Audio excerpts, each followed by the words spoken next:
Formula One on 5 Live.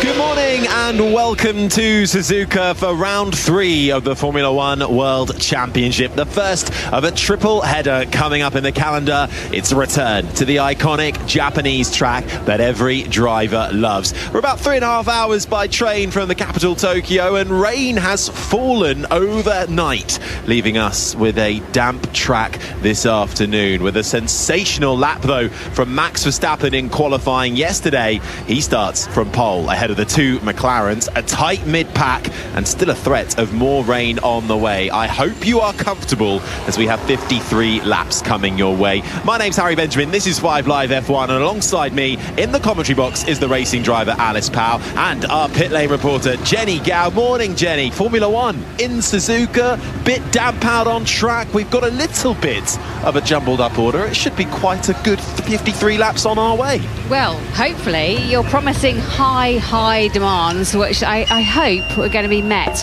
I mean, Japanese and Suzuka race is always something really special, and it being in April, which is a change of the time of year, we have got these showers around.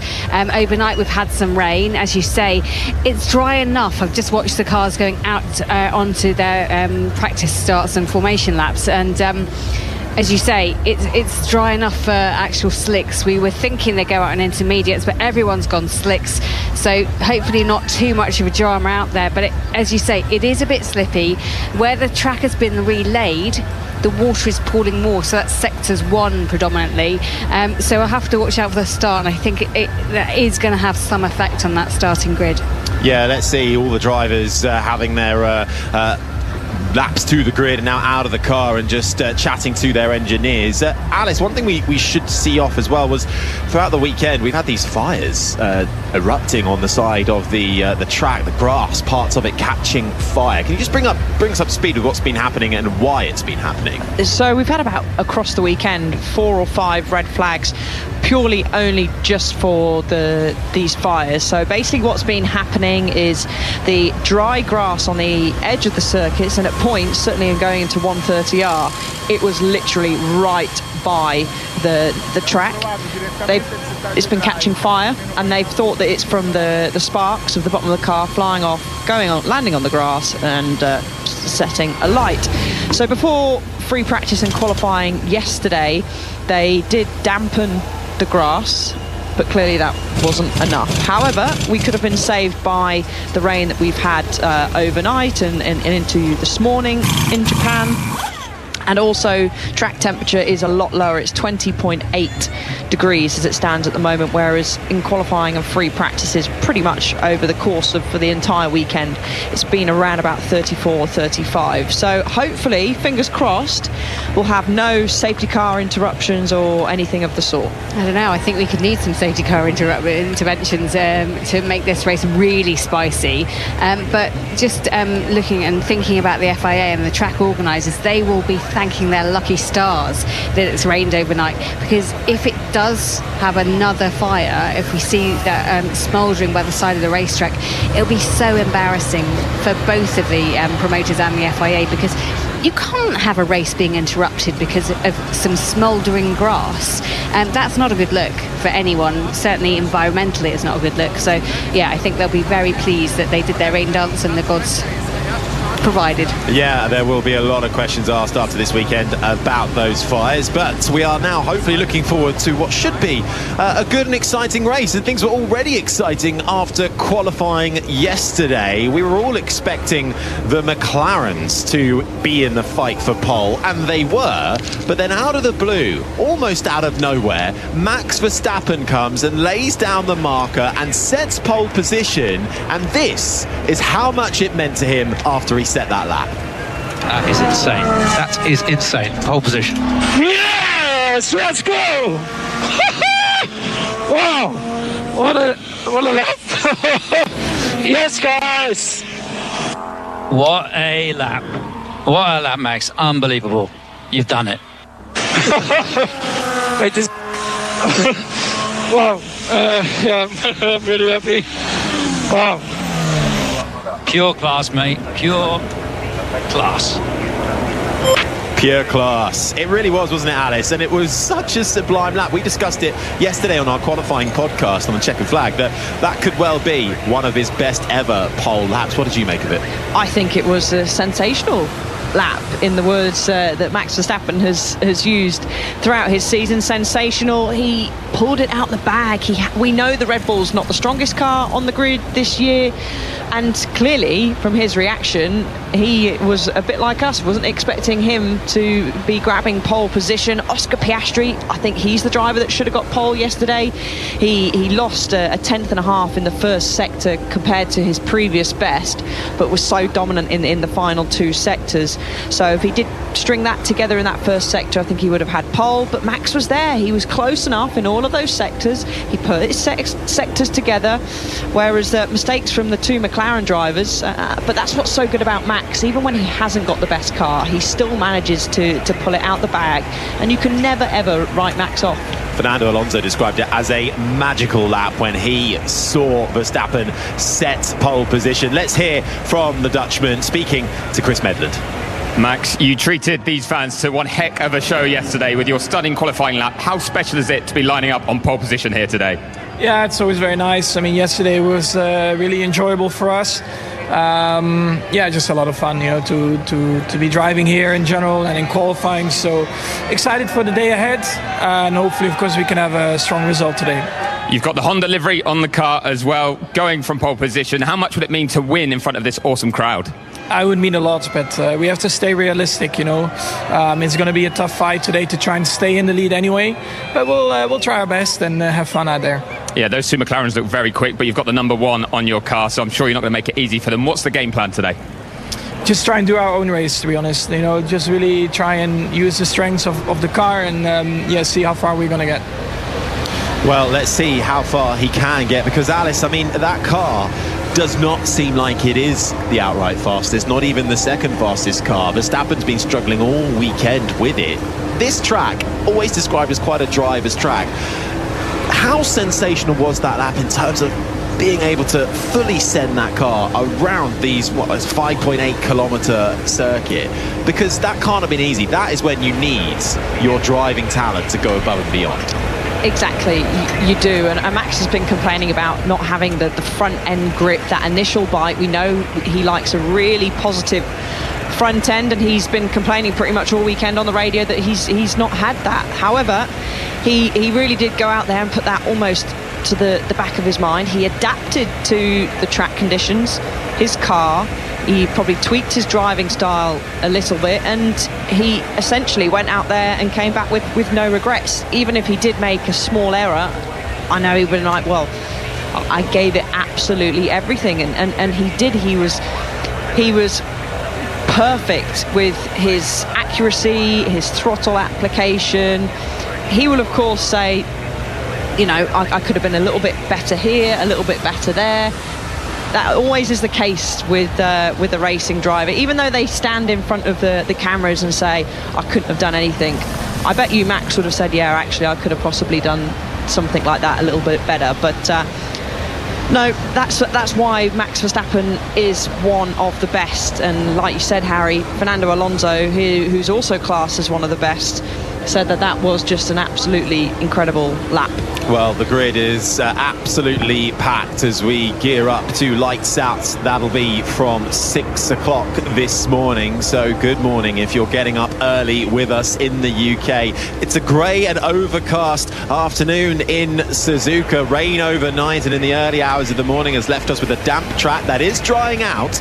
There is still a chance of rain to come, but there is a lot of fanfare around the Japanese home hero Yuki Tsunoda racing for Red Bull this weekend, and for the rest of the season he is the man that will be alongside Max Verstappen in a car that is tricky to drive, but Verstappen will have the best seat in the house. And while the drivers check in with their engineers and have their final briefings before getting into the car, well, there'll be a lot of chat, won't there, Alice, down at McLaren, because, well, Lando Norris and Oscar Piastri, we expected them to kind of be in their own fight for pole position, and in the end, as I said, they both have to settle for behind Verstappen, but they do have that pace advantage. How can they use that in the race? Work together, not hinder each other at the start. Of course, they would have been sat down by their team, the engineers, and said, look guys, we do have the pace over Max, so we need to be smart about this, not hinder each other at the start, work together. And like you said, they've got the added benefit that there is two of them up there against the one lone Red Bull. Yuki Tsunoda's all the way down in 14th. But Leclerc, we know how punchy he can be at the start, and George Russell, so they've got to keep an eye on their mirrors as well. But this is Formula One. It's unpredictable. Suzuka, it's a hard track to overtake. Max will know, right, if I get a clean start, I could stand a good chance of holding them off for a decent amount of time and maybe force the McLarens to change their strategy slightly. There's only one DRS zone on this track, and that's down the main straight over the start-finish line. So McLarens are going to be smart. Sometimes we've seen them not be too smart in the past, but they'll be hoping to really capitalise on having two drivers up the sharp end this time. And I also think the start of this race is going to be so key. We say that every race, don't we? But this one especially, it can come a bit processional, and there are some drivers out of place, but everyone is looking at the start of this to try and get as many places as they can. I've spoken to the team down at Aston Martin. They didn't have the best of days. Lance Stroll at the back of the grid. They are looking to capitalise on this first lap, first turn. If there's any shenanigans going on, they want to capitalise on that and not be in the middle of it. Yeah, exactly. That is the key thing. But with this rain that's overnight, we've got that new tarmac pretty much through the entire sector, which can hold water. It's been the grippiest part of the track all weekend, but that could be slightly different now. Also the curbs, they can hold water, and we've seen that there's been quite a few errors from drivers, Fernando Alonso included, just dipping a wheel on the grass and being sent into the gravel on the way into turn 8 in free practice 2. There's no room for error at this circuit, and that's also why the drivers quite enjoy it. It's a challenging track, and personally this is how I think all modern day race circuits should be, is you should get punished for dipping a wheel on the grass or just carrying a little bit too much speed. None of these tracks, I'm going to chuck Paul Ricard in there, where you don't get punished really. You know, if you run wide, you just go over the tarmac that's been nicely laid out for you. So thank God it's gone away. That's all I can say. Just like, yes, as much go wherever you want. You enjoy going to the south of France, maybe not so much for that challenge of that track. Well, let's hear from Lando Norris, who starts the Grand Prix on the front row from second. Lando Norris, your first front row start here alongside Max Verstappen. What's the approach? A tricky one. I mean, it's we don't know what the conditions are going to do yet. It's still meant to rain potentially a little bit, and it's a lot drier on the left side than it is on my side. So it could be a rolling start at the minute. But I want to get past this Max as quickly as I can, but I know how hard it is to get past Max in the first place, so I'm excited to see what we can do. It's been very wet, hasn't it? It's now dry off. Conditions are difficult to read. What are you guys thinking? It doesn't matter what we think at the minute. It matters what the sky does. So we just have to wait. Like I said, it's meant to rain, and if it's raining, we put the inters on. If it's dry, we put the slicks on. That's all we know for now. Very limited learning throughout the weekend as well because of so many disruptions during practice. But what do you know about your race pace in terms of getting in front of Max Verstappen, keeping the Mercedes at bay? I mean, I think in early laps, Max will be very quick. But our strength is probably a little bit more the long run. I think maybe we sacrificed a bit too much yesterday for quali pace, for the race pace. But again, time will tell. I think we're prepared. We know our race pace is strong. It has been all year, and hopefully that continues today. It's not just Max Verstappen you'll be racing. You've also got a very fast teammate whose birthday it is today as well. How are you and Oscar approaching this race, both together, but also obviously racing against each other too? Same as normal. We both want to get past Max. We'll see if we can help each other out to get past Max. That's the obvious one. But like I said, long race, many things can happen. Rain's expected through the race. So many opportunities for both of us. Thank you very much, Lando. Best of luck. Lando Norris speaking to Laura Winter there. He starts second ahead of his teammate Oscar Piastri, who turns 24 today. Could he give his teammate a nice birthday present with a nice wide berth into turn one? We shall see. But they're going to really have to negotiate the conditions and how they evolve. It can change quickly here in Suzuka. Right now, from our view, looking at the screens in the commentary box, it is still grey and overcast. But Jenny Gao, what are we expecting with the weather? Is it going to get more rainy throughout the course of the laps? Well, you can imagine on the pit wall, in the garages, back at bases, they're all keeping a very keen eye on the weather and what's going to happen. They're using the top forecasting programs that they have at their disposal. The track is still wet, especially in sector 1, where it takes longer to dry off because of the change in asphalt that's been relaid. The rest of the track is looking a little bit drier and will continue to dry as they do the formation laps. However, the chance of rain is demising and diminishing as we go through this race by looking at their forecasts. So yes, there are still some bodies up there. I think it's just to keep the shade away from the drivers, even though it's not a sunny day. But I don't think it's going to be a huge factor in this race. Now, prove me wrong, please, but that's what I'm getting. Well, the grandstands are absolutely packed out around this Suzuka circuit. No umbrellas in sight yet. The Pacamacs aren't quite up yet. So when that happens, normally that is the indication of bad weather inbound. Right, just behind the top three, we find the Ferrari of Charles Leclerc, starting his 150th Grand Prix in Formula One. He's just ahead, Alice, of George Russell. Now, actually, we thought Russell would really be in the battle for pole, actually, or at least just behind the two McLarens. But in the end, it was the Ferrari that got the better of the Mercedes. But do you think that's reflective of what we'll see throughout the course of the race today? I expect George to jump Charles Leclerc at some point. I think the Mercedes has a better long-run pace compared to the Ferrari.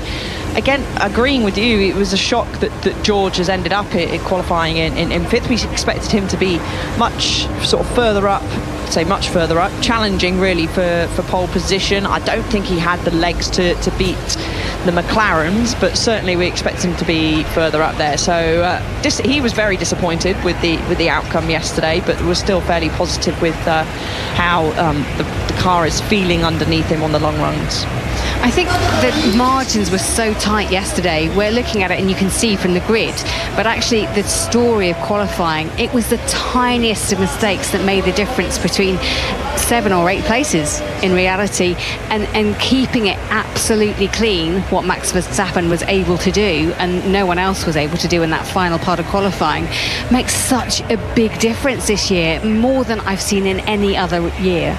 Well, you talk about how tight the margins were, Jenny. If we look just behind Leclerc and Russell, we come to Antonelli, and then best of the rest, Isaac Hadjar, the Frenchman, gets a follow-up 7th place start. He got that in China as well, gets it again, and it really was a bit of a roller coaster ride for the Frenchman in qualifying. Tight seat belts, Alice. A bit too tight round. What's the good way of saying this at 5:48 in the morning in the UK? Uncomfortable areas if your belts are too tight. I think at this time you can say pretty much anything you want, Harry. In the nether regions. A little too tight for Hadjar. I mean, you want, as a driver, the belts to be super tight, because you don't want to be moving around in your seat. You want to be strapped in so you can feel every little movement of the car, every little bump.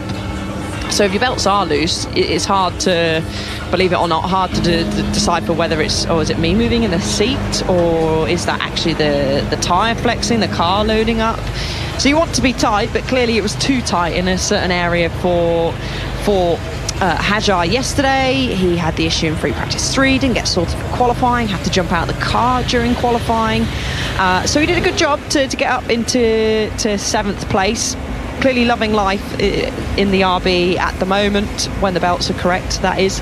But he did complain actually on the radio to the grid that his seat was slightly loose, so it wasn't put back in. So I guess that hopefully for him that's sorted. Yeah, well, there's one problem for Hadjar, who was saying that on the radio. Jenny, Liam Lawson as well, so had an issue. Not the same with the seat, something to do with his water? Yeah, he was getting sprayed in the face by his water bottle, which, I mean, we've heard it before. It must be very uncomfortable, and you must think, oh, is it raining? So, no, he's just getting a face full of water. He said, can you change it? And they have that time, obviously, after they've done the practice runs and before the formation lap to make any little changes they want to make the cockpit absolutely perfect for them. Just speaking of Hadjar, will that cause bruising? Because in my mind, he was obviously in a lot of pain, discomfort. He couldn't focus on the lap time at all in Q1 and Q2. That would be uncomfortable the following day. Well, it sounded like it was taking his breath away. I mean, I can't talk from experience here. That's going to have to go to Harry. But it didn't sound. He was in quite a lot of discomfort. So hopefully for him, he's got no bruises, and he can have a pain-free race. Deepest sympathies with Isaac Hadjar. Right, we'll move on then. He starts from 7th. He's ahead of Lewis Hamilton, who Hadjar rather idolises, and Hamilton has been rather good with Isaac Hadjar in his first couple of Grand Prix for the season, but it's not been a good qualifying for the 7-time champion. It's actually his lowest start in Suzuka since 2012 in the Ferrari. He starts from 8th. Let's hear from him chatting to Laura Winter. What are you thinking today? There are lots of unknowns in terms of race pace, in terms of a green, wet to dry track. Where's your head at? Well, it's freezing for one. You're cold? Yeah, I'm just cold. I mean, I'm looking at the track and it's obviously drying out. So I woke up this morning hoping for a wet race, and obviously it's going to be a dry one, but it's still windy and cold, so it should be different on the tyres compared to what we experienced in practice. It's not easy to overtake here, so trying to figure out how to do something different to everyone else that's around me. I'm not in a great position in P8, so from there it's difficult to progress. But when there's a will, there's a way. We know you love it here. We know you know how to win here. And just a word for these fans as well, Lewis, because they have been incredible. Some of the most creative we see all year. The Japanese fans are so unique, and there's the support. I mean, it's such a beautiful country, and the culture here is really fantastic. And they're excited, just always excited when we're around. It doesn't matter who they support; they're just supporting everyone almost. But obviously, you see people wearing different drivers' kits, but.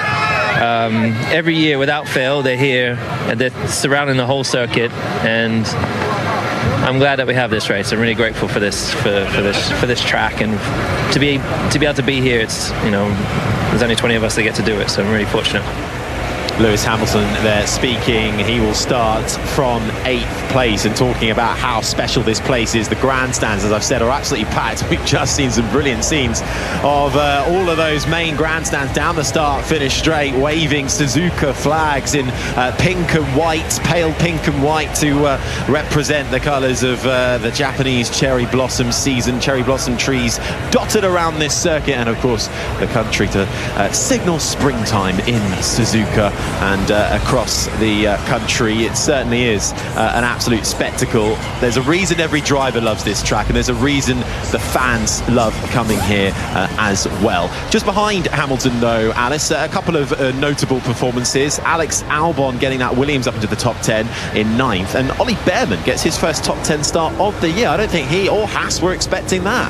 No, neither were we. I mean, Ollie Behrman's smiling pretty much all the time, but he was beaming from ear to ear yesterday, and so rightly he should be, qualifying in 10th place. A really solid job from him. His teammate Esteban Ocon down in 18th place, so he's out qualified him, his more experienced teammate. So real solid job, and he'll be looking to try and hold himself in those points. He's going to have a charging Yuki Tsunoda. Liam Lawson's obviously going to be keen to be on the move as well, so real good effort by Behrman. Tsunoda starts down in 14th, Alice. Will he be able to carve his way through the field? He should, with the pace of the Red Bull in terms of the cars around him. He should claw his way into the top 10, but as we mentioned already, it's hard to overtake here. They'll need to be smart. He'll need to be smart. The team will need to give him maybe a little bit of hand in with the strategy if he is stuck up behind some of the slower drivers and unable to overtake. Well, we will hear from Tsunoda in a few moments' time. We are just then, about 5 or so minutes away from lights out for the Japanese Grand Prix. You can hear that live on 5 Live, and we will have 53 laps to gear up to and enjoy an overcast circuit with possible rain looming as we get ready for the 3rd round of the season. In the meantime, though, let's check in with all the news and headlines with Carl Hartley. The voice of the UK. 5 Live Formula 1.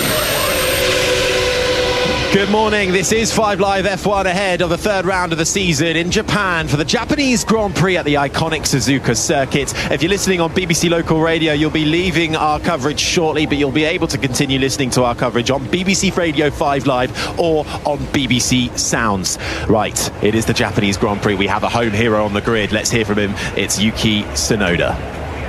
Yuki Tsunoda racing in front of your home crowd in a Red Bull for the first time and in Honda colours as well. This must be a really special day for you. Yeah, very honoured. You know, everything came very together. Like this moment, you can't imagine. And you know, every 65th anniversary for Honda. You know, last collaboration year for Red Bull and Honda. So you know, I'm very happy that I'm able to jump into the car in this such a beautiful moment, and hopefully I can have a good race today. Yeah, you're starting from 14th after a tricky Q2 yesterday. Is it about learning this car over the race distance, or is it all about the end result and trying to get into the points? I'm just going to pause for the learning phase now. I'm just going to push flat out. Obviously, I need to score points. Obviously, it won't be easy. And I think so far I have a pretty good progress in terms of learning. So, yeah, I just have to put it all together in the race. With this kind of tricky weather, you know, anything can happen. So, yeah, I just want to finish the race and be happy. What a weekend this is going to be for Yuki Tsunoda, being confirmed with the swap, replacing Liam Lawson in the build-up. The qualifying didn't go the way he wanted it, did it, Alice? Starts in 14th, ironically behind Yuki Tsunoda. It's Tsunoda's 90th Formula One start. He ties with Takuma Sato in that front. But it was yesterday, he said he struggled with tyre warm-up issues, but also he's running a higher downforce setup than his teammate Max Verstappen. How is that going to affect him going into the Grand Prix? Well, he's struggling with tyre warm-up yesterday. He's going to struggle with it today because it's cooler conditions. It's over 10 degrees. It's probably around about actually 14 degrees cooler track temperature. The sun isn't beaming down like we've seen it for the past couple of days. Air temp's similar, but the track is not. So the drivers have to put more effort into trying building up tyre temperature. And in terms of the downforce, having more downforce, so more rear wing, more front wing, that's going to produce more drag, so it'll be slower in the straights, but in theory it could technically give you more grip around the corners. But of course there's other areas that can affect that, or setups, mechanical setups around the car. So he did a solid job, I thought, Yuki, in the first couple of practice sessions, but just made an error into turn one and wasn't able to claw that back during Q2 yesterday. Well, there'll be a lot of people supporting Yuki Tsunoda as the tyre warmers are lifted off the cars. They're pushed back a little on the grid. We're about to get going for the formation lap. The reigning champion is hoping to cause an upset. The two McLarens have been fast all weekend. The home hero, Yuki Tsunoda, has a point to prove from the middle of the pack. It's time for the Japanese Grand Prix.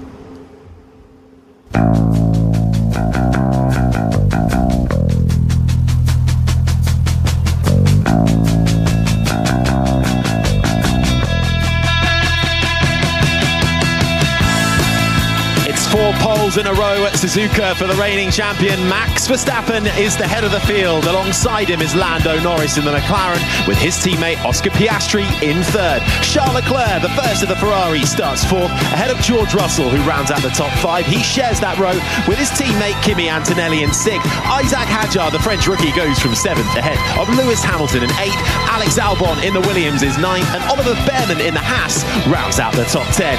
Pierre Gasly goes from 11th in his Alpine, ahead of Fernando Alonso's Aston Martin. Liam Lawson in his first race back for Racing Bulls goes from 13th, ahead of the Japanese driver in the Red Bull, Yuki Tsunoda, with Carlos Sainz rounding out the top 15. Nico Hülkenberg is 16th for Sauber, ahead of his teammate Gabriel Bortoleto. Esteban Ocon is 18th, Jack Doohan is 19th, and Lance Stroll is 20th and last.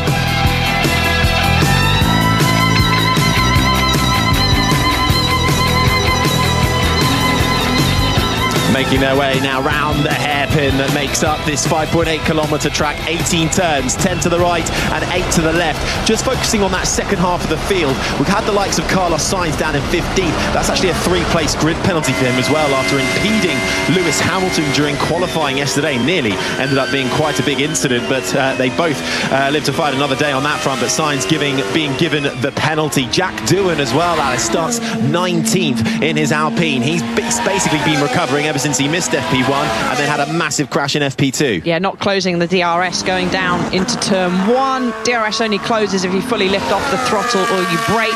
They turn in sometimes flat there, and Jack forgot to manually close it. So disappointment for him. He's starting on the soft tyre, so that's the grippiest of the 3 compounds here. Lewis Hamilton is one to note. He's starting on the hard tyre, and all of those pretty much around him are on the medium tyre. So cars are coming around now to line up on the grid. Still a lot of wet patches out there, Harry, but luckily for both sides of the grid, it does look fairly evenly dry on either side, the left or right side of the grid. Yeah, let's see a couple of different tyre choices going on there. Jenny Gow, what's going on with you?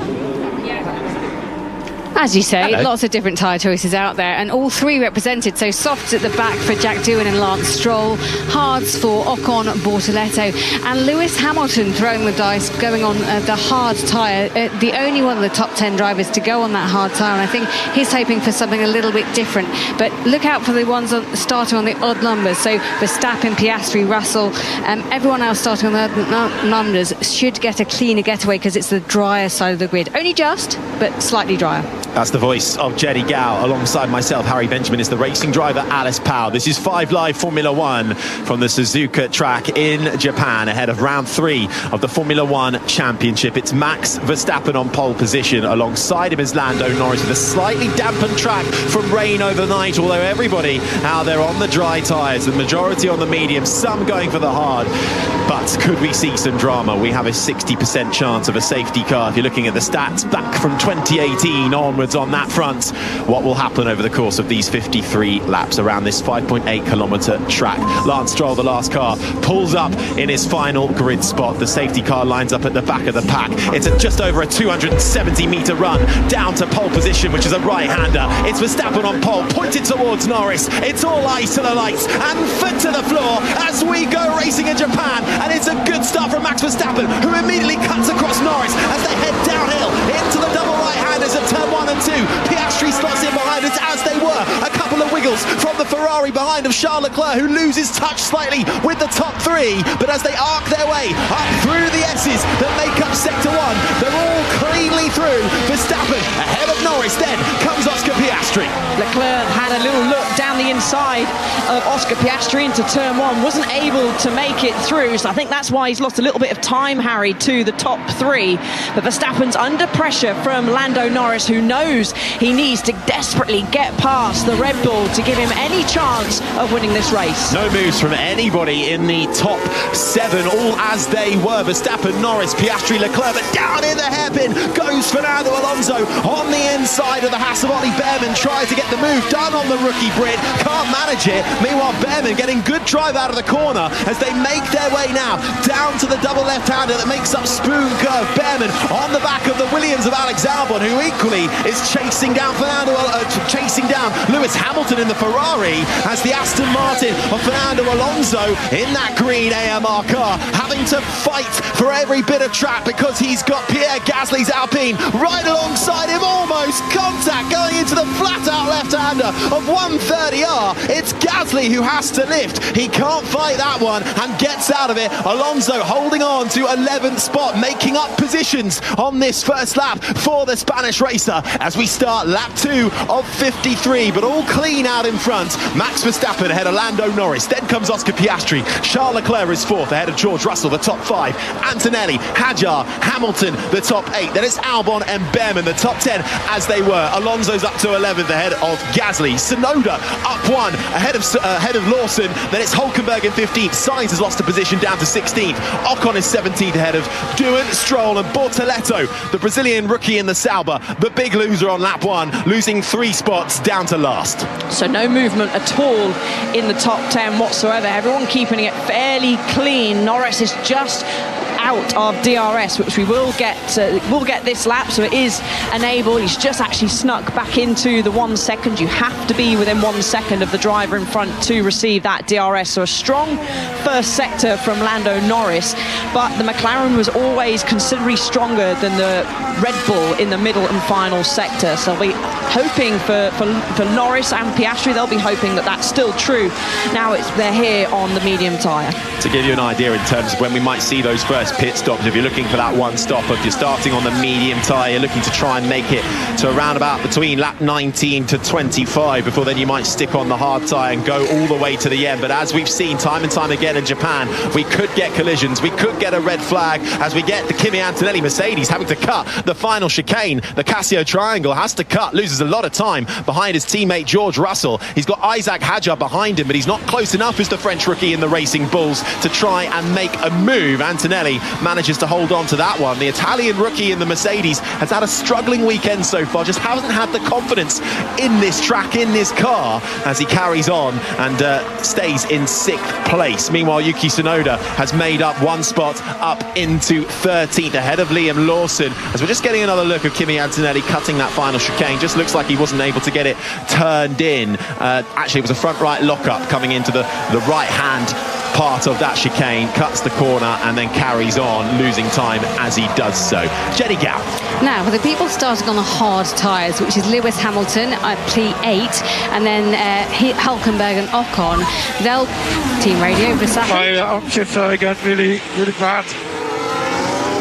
That's Verstappen saying his upshifts are really bad when he moves up the gears, as he is about just over a second ahead of Lando Norris. So he's outside of that DRS zone for the time being, but Norris is still there keeping tabs on him. Yeah, sorry, hard starters, which is Bortolotto, Ocon and Hamilton starting P8. They'll look to come in around lap between 28 to 34 to go onto the medium tyres. But what they'll be doing is hoping that there's a safety car at some point which is relevant to their race, so they can extend and go as long as they can and wait it out just to see if there's a chance they can come in under safety car. And looking at how long it takes to stop, 23 seconds for a pit stop, but only 13 seconds if you manage to get it under a safety car, because obviously all the cars go slower, so they'll be hoping for a bit of luck there. Verstappen just reporting on the radio again, the upshifts are worse in the first sector, as Charles Leclerc is making his way through that first sector now, up through the centre S's, right, then left again, as the steering wheel is constantly moving. He's under pressure from George Russell over 4th position, as we get another look at the start. And it was a good start, wasn't it, Alice, from Max Verstappen, immediately cuts across to defend from Norris. I tell you, actually got a really good launch. Just further back was Ollie Behrman. He was actually up alongside Lewis Hamilton, but Lewis firmly shut the door, and then I think he would have had to lift off the throttle and slot back in behind Alex Albon. So another good job by the rookie, but everyone clean, sensible. I think the conditions they were aware of course, but that maybe was the reason why everyone was fairly sensible. We're just getting a rearward look back from Kimi Antonelli, and it was all close, but it was all clean, which is what we like to see, as Hadjar snaking about, so all scrabbling for grip on these early stages of the race. But I tell you who is looking particularly handy at the moment, and that is Oscar Piastri, fastest of anybody in the first sector by at least 3/10. Bortoletto, he was quite nervous going into turn 1 on the hard tyre, and he actually sunk to the bottom of the field but by the exit of turn 2. Yeah, Bortoletto, one of the only rookies really not to have any experience around this Suzuka circuit. Tell you who was at it in lap 1. Pierre Gasly and Fernando Alonso were side by side really out of turn 2 all the way through to Spoon, down that west stretch that heads you towards the fast left-hander at 130R. Gasly was going to try and brave it round the outside, and Alonso just wasn't going to give him the room, and Gasly had to ease off the throttle, and that allowed Alonso to get 11th spot. And we've just seen how Tsunoda was able to make the move on Lawson. That was also coming into Spoon. Lawson getting a little bit unstable in his Racing Bulls car, and that was all Tsunoda needed. in terms of an invitation. And there was a nice move from Carlos Sainz as well, down into the hairpin, getting himself up into 15th spot ahead of Nico Hülkenberg now down the inside for the Williams driver, who had a 3-place grid penalty after impeding Hamilton in qualifying. Lap 5 of 53. It's Max Verstappen who leads the Japanese Grand Prix.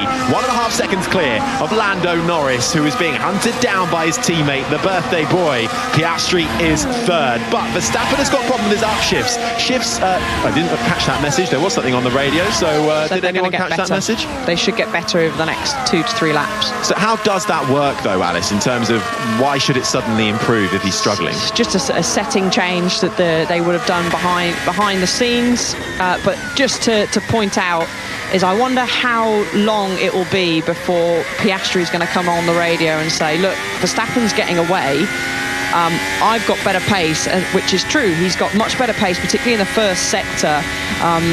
Has Piastri and the Norris, as Lewis Hamilton slides it down the inside of Isaac Hadjar. Yeah, nice move with DRS from the 7-time champion. Managed to get good speed out of the final corner, which arcs you onto that main straight. Bit of toe from the French rookie ahead of him. Hamilton on the hard tyre, the hardest compound brought this weekend. Will be going long into this race to try and make up some positions, but he's just managed to make up ground on one, up into 7th. Then his next target will be Kimi Antonelli, who was a couple of seconds up the road in his Mercedes, but that was a nice and easy move from the Ferrari driver. Hadjar drops down to 8th. Then it's Alex Albon in 9th. Ollie Behrman rounds out the top 10. It's Alonso in 11th, still keeping Gasly at bay. Tsunoda is right on the back of them as well for 13th. Then it's Lawson. Sainz is 15th. Hulkenberg, Ocon, Doohan, Stroll and Bortoletto. All 20 cars still in this race, and out in front, 1.7 seconds clear now is Max Verstappen with the fastest lap, retaliating from the fast pace shown by the McLarens. Norris second, then Piastri within DRS range of his teammate in third. Leclerc still under pressure from George Russell as they make their way towards 130R, but with enough room to breathe for the time being. Let's head to Jenny Gow, news on McLaren. Yeah, just looking at Norris and Piastri, obviously PIA rules exist, which is race, but race as fairly as you can. As you say, Piastri will be desperate to try and overtake Norris as cleanly as they can into turn 1 potentially. But remember, Piastri is 4th in the standings because of that bad result in Australia, only picking up 2 points. So yeah, he'll try and claw back. Norris leading this championship on 44 points. Thanks, Jenny Gow. Into turn 1 we go for those fighting in the finer points paying positions. Hadjar heading that battle ahead of Alex Albon and Ollie Behrman in the battle for best of the race. 2 rookies versus the experienced man in the middle in the form of the Thai driver Alex Albon. Further up the field is Oscar Piastri closing down through Degner 1, then hits the brakes into the second part of the right-hander. Keeps it neat and tidy on the exit. The gravel is there to your left, waiting for the smallest of mistakes. Verstappen is making his way through the hairpin that approaches after the Degners. That's where Norris and Piastri make their way through now, and this is the sound of the Dutchman. Shifts are a bit better. Understood. Shifts are a bit better. Q, 2-second gap now to Lando Norris. So Verstappen is able to increase his pace now, just managing himself out there. He has, of course, got that benefit of running in clear air, where Oscar hasn't, and that's going to be hampering his tyres. At one point during this lap, the gap was to 0.6 of a second. It's now stretched it ever so slightly as they head through 130R to 0.7. But this is going to be damaging Oscar's tyres, being tucked up behind his teammate, and he looks particularly close going through the chicane here. He's stronger compared to Norris in the first and second sector. So the longer they leave it like this, unless Lando has got it all under control and just managing his tyres, but half a second is the gap now as they enter into turn 1. Jenny Gow. Well, if you look at Piastri, he has the benefit of having DRS. Norris has fallen back so far from Verstappen. Okay, it's only 2 seconds, but relatively, he doesn't have that DRS to help him. So that'll be hurting him and aiding Piastri. And Verstappen, just on him, he knows how to win around this track. He's won the last 3 races. He'll be feeling mighty confident that has managed to keep that first place out there. And he'll just hope that by the time they get to the pit stops, he's in a position where he can't be undercut or overcut. Lap 8 of 53, and overtaking so difficult around this circuit. It makes it all the more sweeter when you're able to pull it off. One of the main overtaking points is that hairpin into turn 11, which is where Piastri and Norris have just made their way through. Now this is the sound of Piastri up into 7th gear before he then hits the brakes just before the 50-metre board into the double left-hander of Spoon Curd. 4th gear through the corner, trying to follow his teammate through and get that drive down the back stretch towards the flat-out left-hander of 130R, reaching speeds of almost 300 or just over 300 kilometers an hour as he makes his way through, trying to close up, and then it's the next braking zone into the Casio Triangle, the final chicane that sees off the lap into the right-hander, cloud a bit of the curve, but don't take too much. Then onto the throttle, carve your way slightly to the right-hand side, wait for the DRS line, but he's outside of the DRS range. You only get it if you're within a second. He might have just been in it if he was just below a second in the detection point, but as he crossed the line it was 1.1, so let's see if he got it. But he's closing in on Lando Norris, 0.8 of a second now in the battle for second, but it's Verstappen who is 2 seconds clear out in front, ahead of the two McLarens. Charles Leclerc holding George Russell at bay for 4th and 5th. Then comes Kimi Antonelli, followed by Lewis Hamilton on the hard tyre. Going long into this race is the 7-time champion Isaac Hadjar under pressure from the Williams of Alex Albon, with Ollie Behrman in 10th, falling back just slightly. Alonso is 11th ahead of Gasly. Sonoda's up to 13th ahead of Lawson. Then it's Sainz in the top 15. Hulkenberg is 16th. Ocon, Doohan, Stroll and Bortoletto.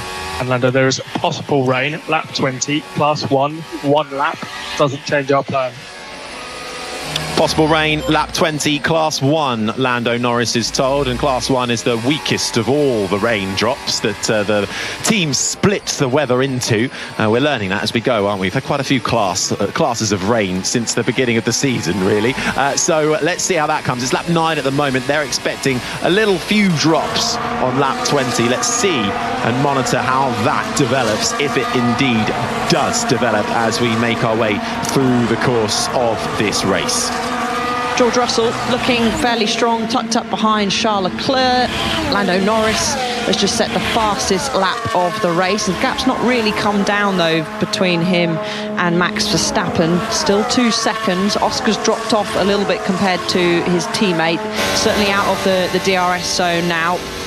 But George, half a second behind Charles Leclerc, driver that we expected to qualify slightly further up the field, had good pace on the soft tyre in his Mercedes, but clearly has better pace than the Ferrari on the medium tyre at the moment. And Lewis Hamilton, actually, he's setting pretty decent lap times on the hard tyre, must be said. He's within a few tenths, actually, and last lap he was faster than his teammate Charles Leclerc. As in it comes Lance Stroll. He's gone off the soft tyre now, and he's popped on a set of hards. Yeah, Lance Stroll coming in, the first of the pit stoppers. 2.6 seconds for him as he gets on his way. 10 points from the first 2 races for Lance Stroll, but at the moment looking to score nothing as he is plumb last. It's lap 10 of 53. It's coming up to 20 past 6 this morning. You're listening to 5 Live Formula 1 with myself, Harry Benjamin. Alongside me is the racing driver, Alice Powell. Our reporter, Jenny Gow, is also here. It's Max Verstappen who leads by 2 seconds to Lando Norris. Oscar Piastri is 3rd. Then it's Leclerc, Russell the top 5. Antonelli is 6th ahead of Hamilton. Hadjar, Albon and Behrman, they are the point scorers. Not too many moves being made right now. These shifts are so bad. What have we done to them? It's been at the start, it's been now. Okay, you can be a bit more specific as to where it is. I'll try and help. Yeah, the same I've been talking about all the time. Okay. That's Alex Albon on the radio, really struggling with his shifts, his gear shifts on track. He's currently 9th. He's just fallen back 1.5 seconds to Isaac Hadjar. He was all over the back of the Frenchman in the Racing Bulls. So, Alice, can you kind of explain that message? Is it similar to what we were hearing with Verstappen complaining about his shifts? Yeah, it could be that they're not smooth on the up shifts, or he could even be talking about the down shifts, where again it's not smooth, it's clunky. Sometimes these F1 cars, they're changing down so late on into the corner that if it does snatch, that'll obviously rotate the rear and not help you. Sometimes it can help with the rotation of the car, but I expect it's similar to Max, where the upshifts just aren't as smooth as he would like. He's actually dropped back slightly from Hadjar now, and Behrman is hunting him down in 10th place. Well, we've already had one pit stopper in the form of Lance Stroll. Jenny Gow. Yeah, he went from the soft to the hard on lap 10. Now that looks locked in for a 2-stopper. We were expecting this to be a 1-stop strategy. Yes, they start on the soft tyres, but that's quite early to come in. So let's see how his race unfolds. Started plumb last and is currently plumb last. Lando Norris is responding with pace up front. He's fallen by 2.1 seconds back from Max Verstappen, but he does hold the fastest lap. No extra point this year for that fastest lap. Previously, if you were able to hold on to it by the end of the Grand Prix and you were inside the top 10, you could get that point. Not so much the case anymore. And even though Norris had it, his teammate Piastri is fighting back. He's just taken it. He's 1.5 seconds behind his teammate. The front three, Verstappen, Norris and Piastri. Jenny. I didn't expect to miss that 1 point for fastest lap. I thought it was a bit of a joke when it came in, but actually now in hindsight, you're missing it. I'm missing it. Really? Do you miss it? I don't. No? Pure racer, that's the problem. I'm a joke racer. If a title is coming down to 1 point, it makes the maths all I mean, the more I understand fun. they put 1 point for pole position because that's more relevant. But I'd be all for that. Yeah. But you can, if you've got a gap of 20, 30 seconds behind you, depending on what track it is, and you go, oh, do you know what, might as well box just to get that extra point. You should get points for maybe a point for pole position because everyone wants to qualify on pole position. This is the sound of Alex Albon down through the gears. He's been complaining of his shifts in that Williams. The Thai driver was chasing down Isaac Hadjar, but Hadjar has been able to pull away over the last couple of laps as Albon's struggling then with shifting through the gears. He's up to 8th gear before he hits the brakes at the 50-metre braking board, slings it into the double left-hander of Spoon Corner with the overcast skies above this Suzuka track, making conditions tricky to read. Rain overnight coming into early this morning left us with a damp track which dried out enough for all the drivers to start on the slick tyres, the dry tyres, but there is more rain predicted to come our way around about lap 20, but not much. But how could that develop as things go by? It's lap 13 of 53. Max Verstappen leads by 2 seconds to Lando Norris. Then it's Oscar Piastri third with the fastest lap. Charles Leclerc was fourth ahead of George Russell, the top 5. Kimi Antonelli in 6th. Lewis Hamilton is 7th, going for the alternate strategy on the hard tyre he started on, and he's trying to go long into this race. Isaac Hadjar is 8th ahead of Albon. Ollie Behrman still holding on to that final point in 10th. Managed to get his first points of the season last time out in China. Lando tyre update. No sign of graining on any compound. This is a rear thermal limited race. No sign of graining on any compound. That's good news. Rear thermal things going on. What does that mean, Alice? That's just the temperature. So graining can be produced by overslipping the front. Cold graining you can get sometimes, but thermal is just the temperature. So the tyre's basically getting a bit too warm essentially. But looking now, Piastri has really started to ramp up the pace. He set another fastest lap. The two McLarens are stronger in the first sector. Max is actually doing a good job in that middle sector, but they're starting to claw into the rear of the Red Bulls. Slowly that time is coming down and down and down. That could be, however, remember, Max just managing his tyres, or potentially he is starting to struggle with pace.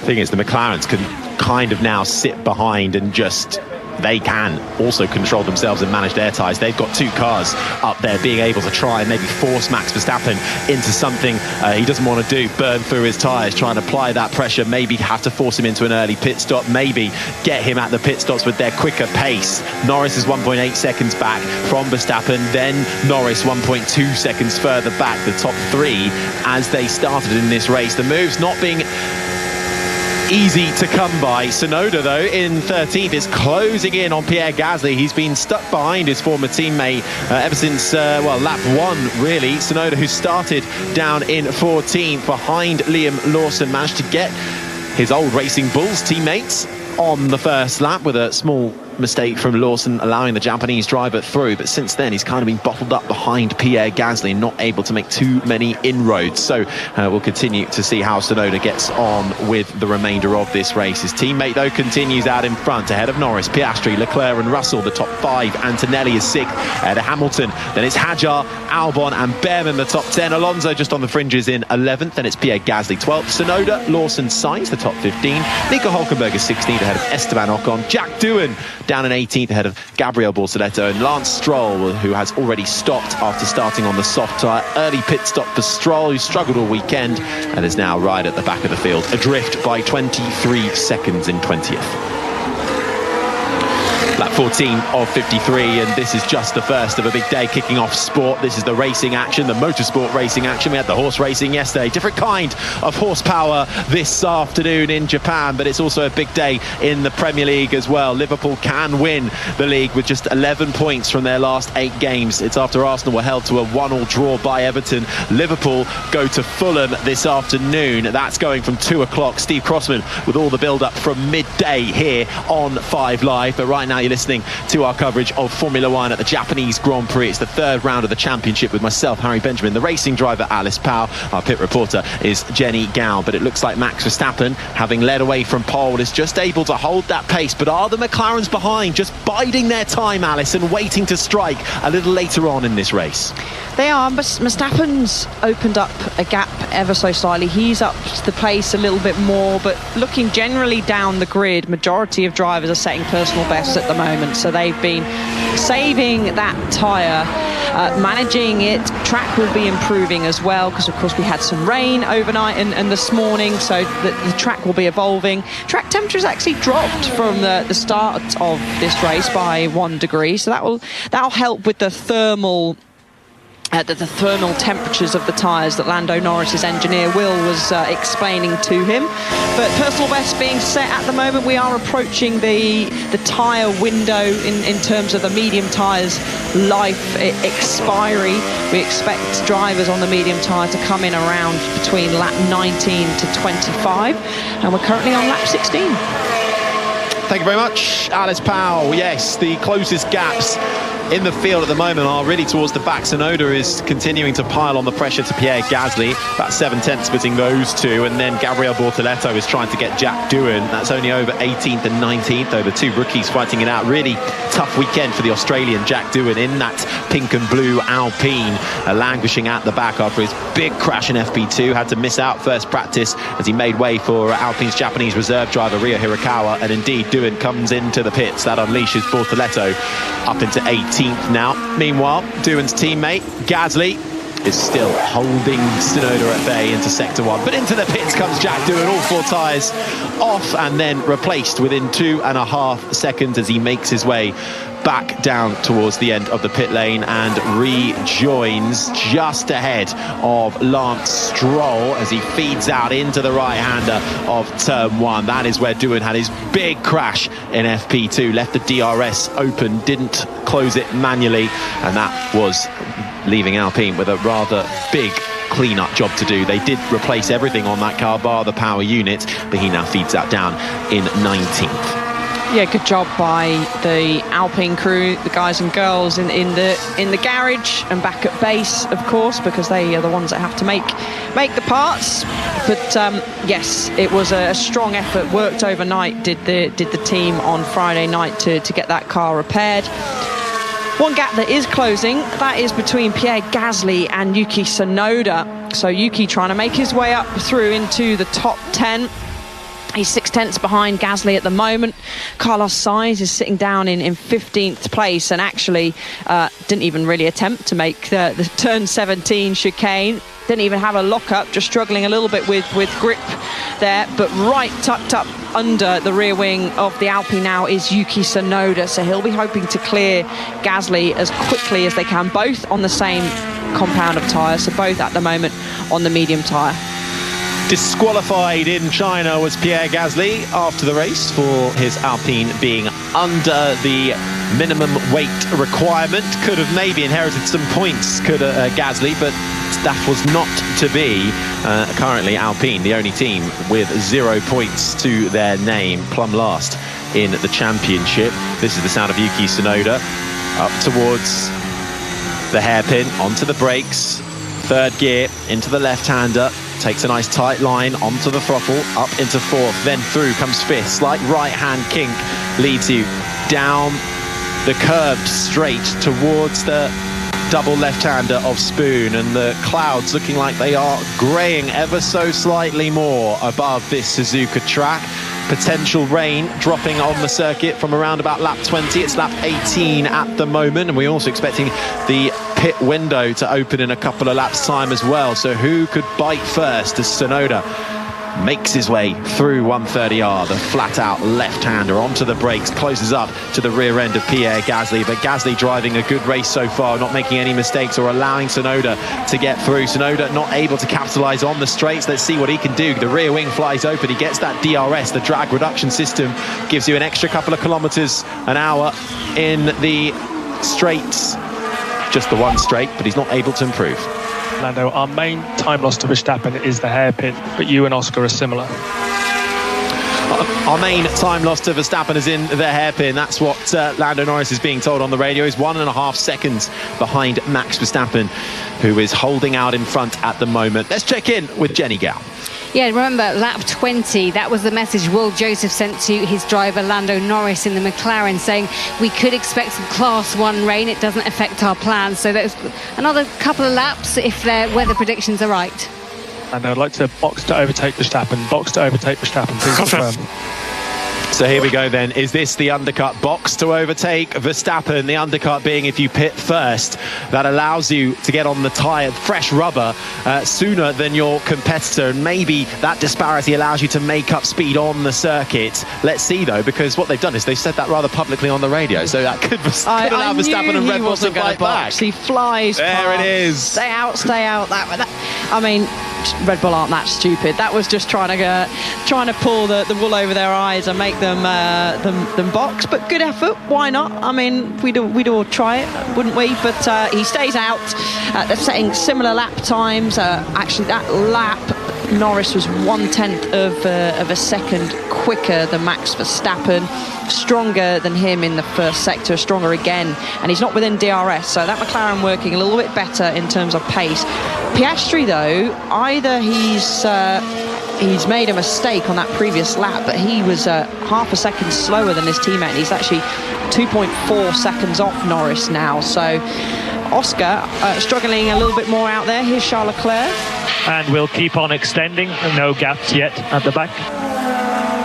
That's what Charles Leclerc is being told, to keep on extending his current run on those tyres. The team have looked at where the gaps are in terms of times where they could feed him out, and there is not enough gap to allow him some clear air to make up any speed. I have to say, it's actually probably panning out quite well for Charles Leclerc. We expected George Russell to be able to stream past him. That Mercedes has looked quick all weekend, and the Ferraris haven't really been anywhere, but Leclerc looking good in fourth for the time being. But lap 19 of 53, Max Verstappen leads. We are approaching the first pit stops, but when? This pace is really strong. Keep it up.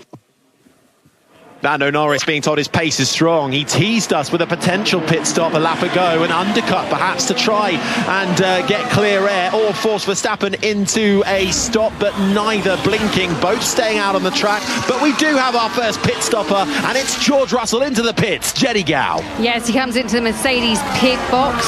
What will he do? Will it be clean? That's the question. So 22 mechanics surround the car. They lift it up into the air. They put on new tyres, the hard tyres, and he goes back out for his back out. It's a 2.3 seconds pit stop for George Russell and Mercedes. So Mercedes then electing they can't make the move on Leclerc on track. You want me to push him up? Yeah, we can push him, Max. Verstappen is told to push, as if he hasn't been already. 1.4 seconds the gap between himself and Lando Norris. George Russell has fed out in 13th, just behind Yuki Tsunoda. So that's given him a little bit of clear air, but not too much. He's just making his way up through turns 5 and over the towards Dunlop curve, coming through the first sector now. So clean stop from George Russell, and there'll be a lot of eyes on him to see how he goes now he's made the switch onto the hard tyre. The other pit stoppers are Jack Doohan and Lance Stroll, but they are right at the back of this pack, having qualified poorly, not in this race, and rather detached at the field. Doohan 19 seconds off the back of Gabriel Bortoleto. Stroll a few more seconds adrift. All 20 drivers still in this race, and even after lap 1, I don't think the top 10 changed one bit. No overtakes in that first lap. Hamilton making a move on Hadjar early doors. Another pit stop brewing. This time it's the McLaren, but it's not Norris. It's his teammate, Oscar Piastri, the first papaya car in. Jenny Gow. Yep, so as you say, McLaren preparing for the pit stop. They're right at the end of this pit lane, which is a bit confusing because sometimes they're at the start of it. But Piastri trundles towards his pit box. They lift him up, take off those used medium tyres onto the hard tyres, and the pit stop is just waiting for it to clock up. They're not being very helpful and giving it to me in seconds. There we go. It's Looks quick. Couple of seconds. But that doesn't help us. It looked all right for Oscar Piastri, who then is fed out down in 9th spot, just ahead of Fernando Alonso, with a clear bit of track ahead of him. Ollie Behm is just a couple of seconds up the road. So McLaren then opting to pit Piastri first. Now, Alice, normally the leading McLaren would have, the leading car in a team would have first choice over whether to come into a pit stop. One would presume that Norris is quite happy out there. They've said the pace is good from Norris and he's happy to stick with Verstappen on track, so bring Piastri in. They're splitting this strategy slightly, aren't they, to try and see if they can win with either driver, whether that be Norris or Piastri. Yeah, you're right, they usually give the benefit to the first driver, but pace of Norris is pretty decent at the moment. But Max has ramped it up, so it sounded like from Max's radio that he was definitely looking after those tyres. He's matching Verstappen and Norris, but I expect they'll be coming into the pits at some point, and on call. The leaders are in. Max Verstappen comes into the pits, so too does Lando Norris and the Ferrari of Charles Leclerc. The top three all coming in. Jenny Gow. Yeah, it's a busy old pit stop, so it's a McLaren, then the Ferrari, and then the Red Bull in that order, then the pit boxes. It's a slightly slower stop for Norris.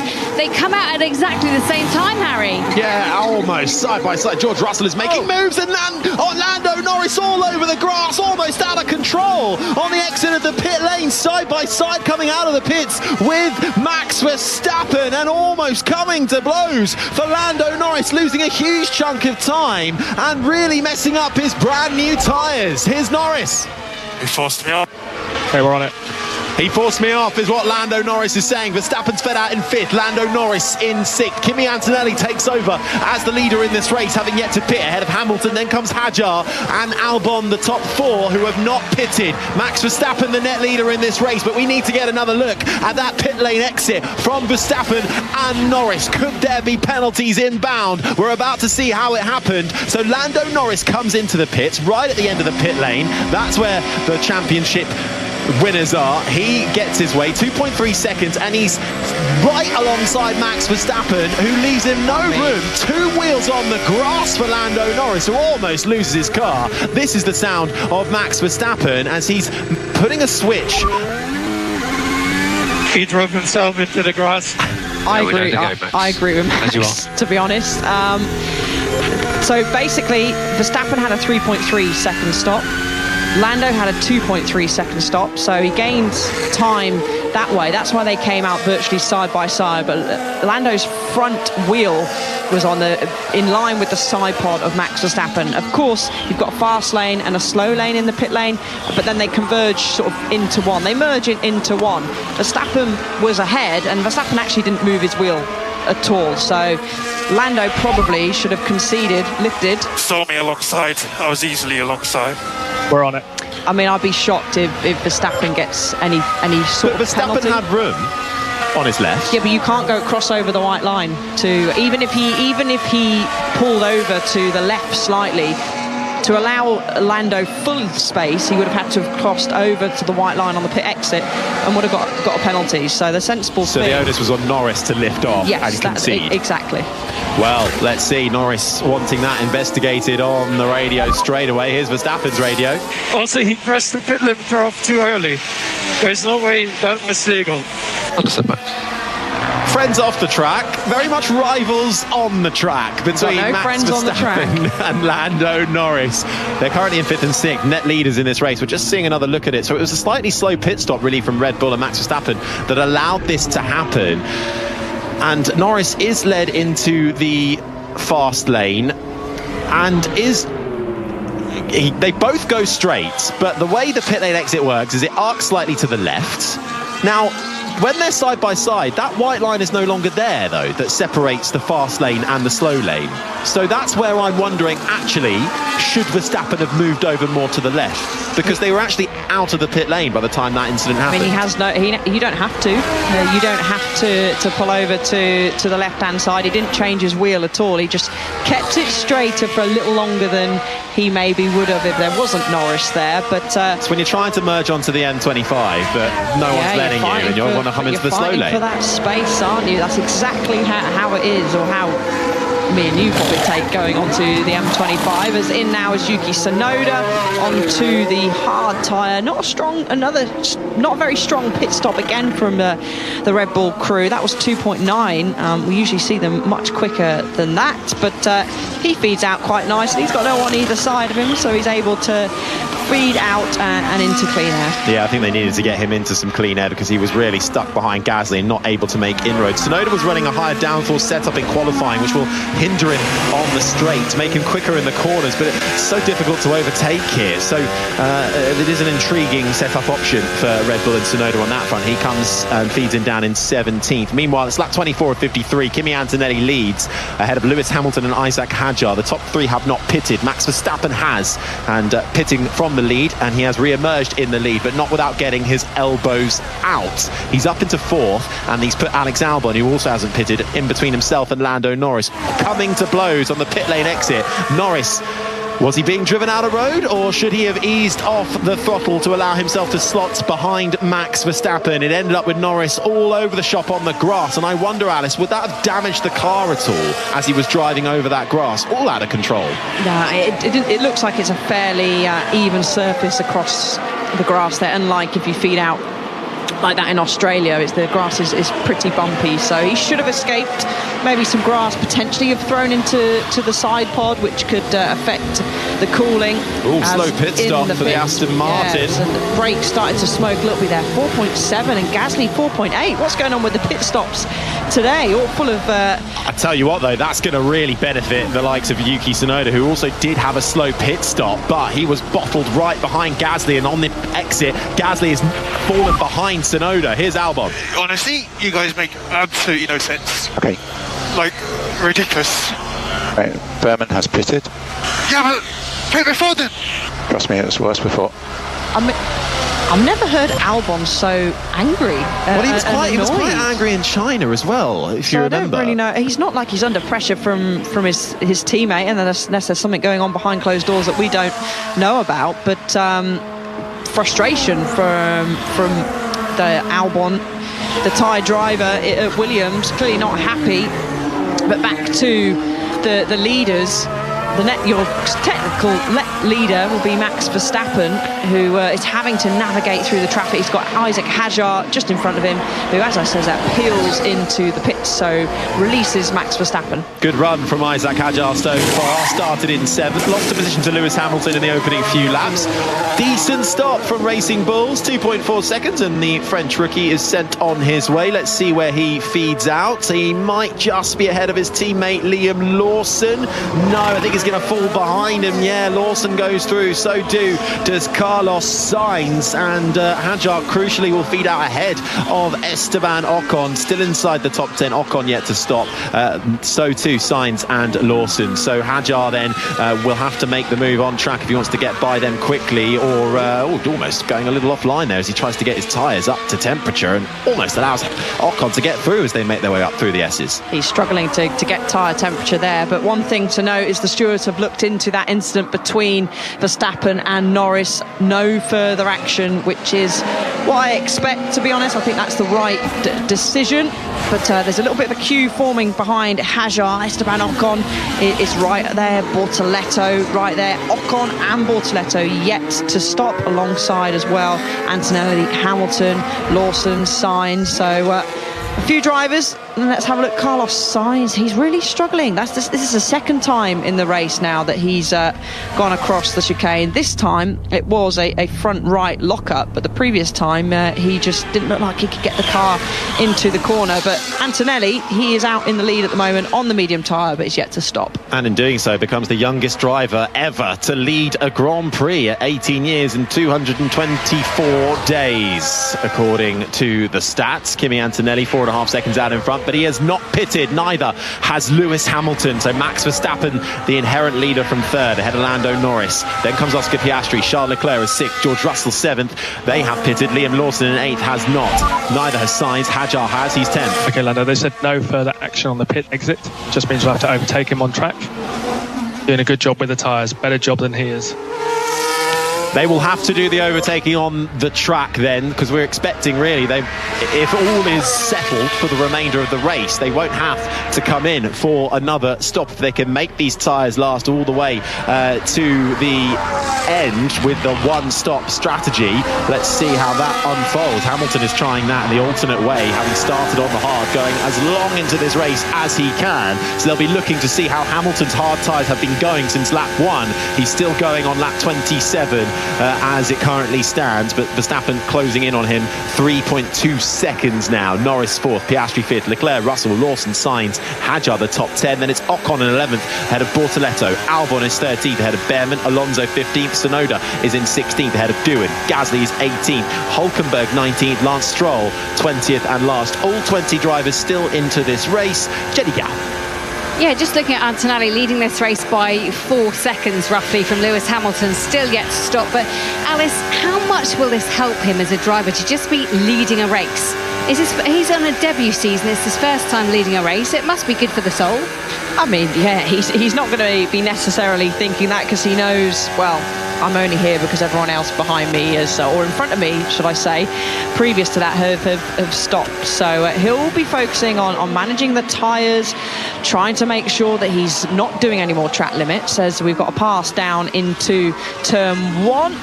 That is Albon on Gabriel Bortoletto. Yep, so maybe that'll cheer Albon up ever so slightly.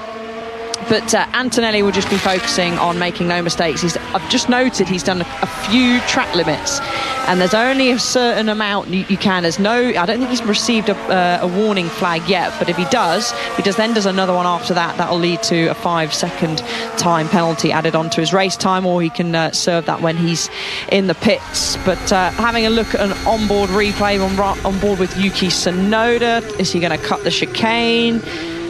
He does. He attempted to make it, but struggling with that front end grip, and he does have a little bit of a snatch of the front right, which sends him wide. But Lewis Hamilton, Harry, he's still out on that hard tyre, and he's just set the fastest sector of anybody in the first sector. Yeah, absolutely flying is Lando Norris, 1.9 seconds back, as we're just getting another look at the two side by side. If you're just waking up this morning, you're listening to the Japanese Grand Prix from Suzuka. It's round 3 of the Formula 1 World Championship. It's lap 29 of 53. Kimi Antonelli for Mercedes leads ahead of Lewis Hamilton, but those two drivers have yet to pit. So Max Verstappen, who started this race from pole position, is the inherent leader ahead of Lando Norris, but the two almost coming to blows on the exit of the pit lane. Lando Norris feeling that Max Verstappen forced him onto the grassy verge that is laying in wait for you on the pit lane exit, but the stewards have looked at that and are reviewing it no further. So Lando Norris will have to do the overtaking if it is to be done on the track. He's 1.8 seconds behind Max Verstappen. Oscar Piastri was in this race, and he's a couple of seconds still in it behind his teammate though, Lando Norris. Charles Leclerc is 6th, George Russell 7th, Liam Lawson is 8th, who hasn't pitted yet. He's ahead of Carlos Sainz. Equally, he has not pitted yet for the Spaniard. Isaac Hadjar rounds out the top 10.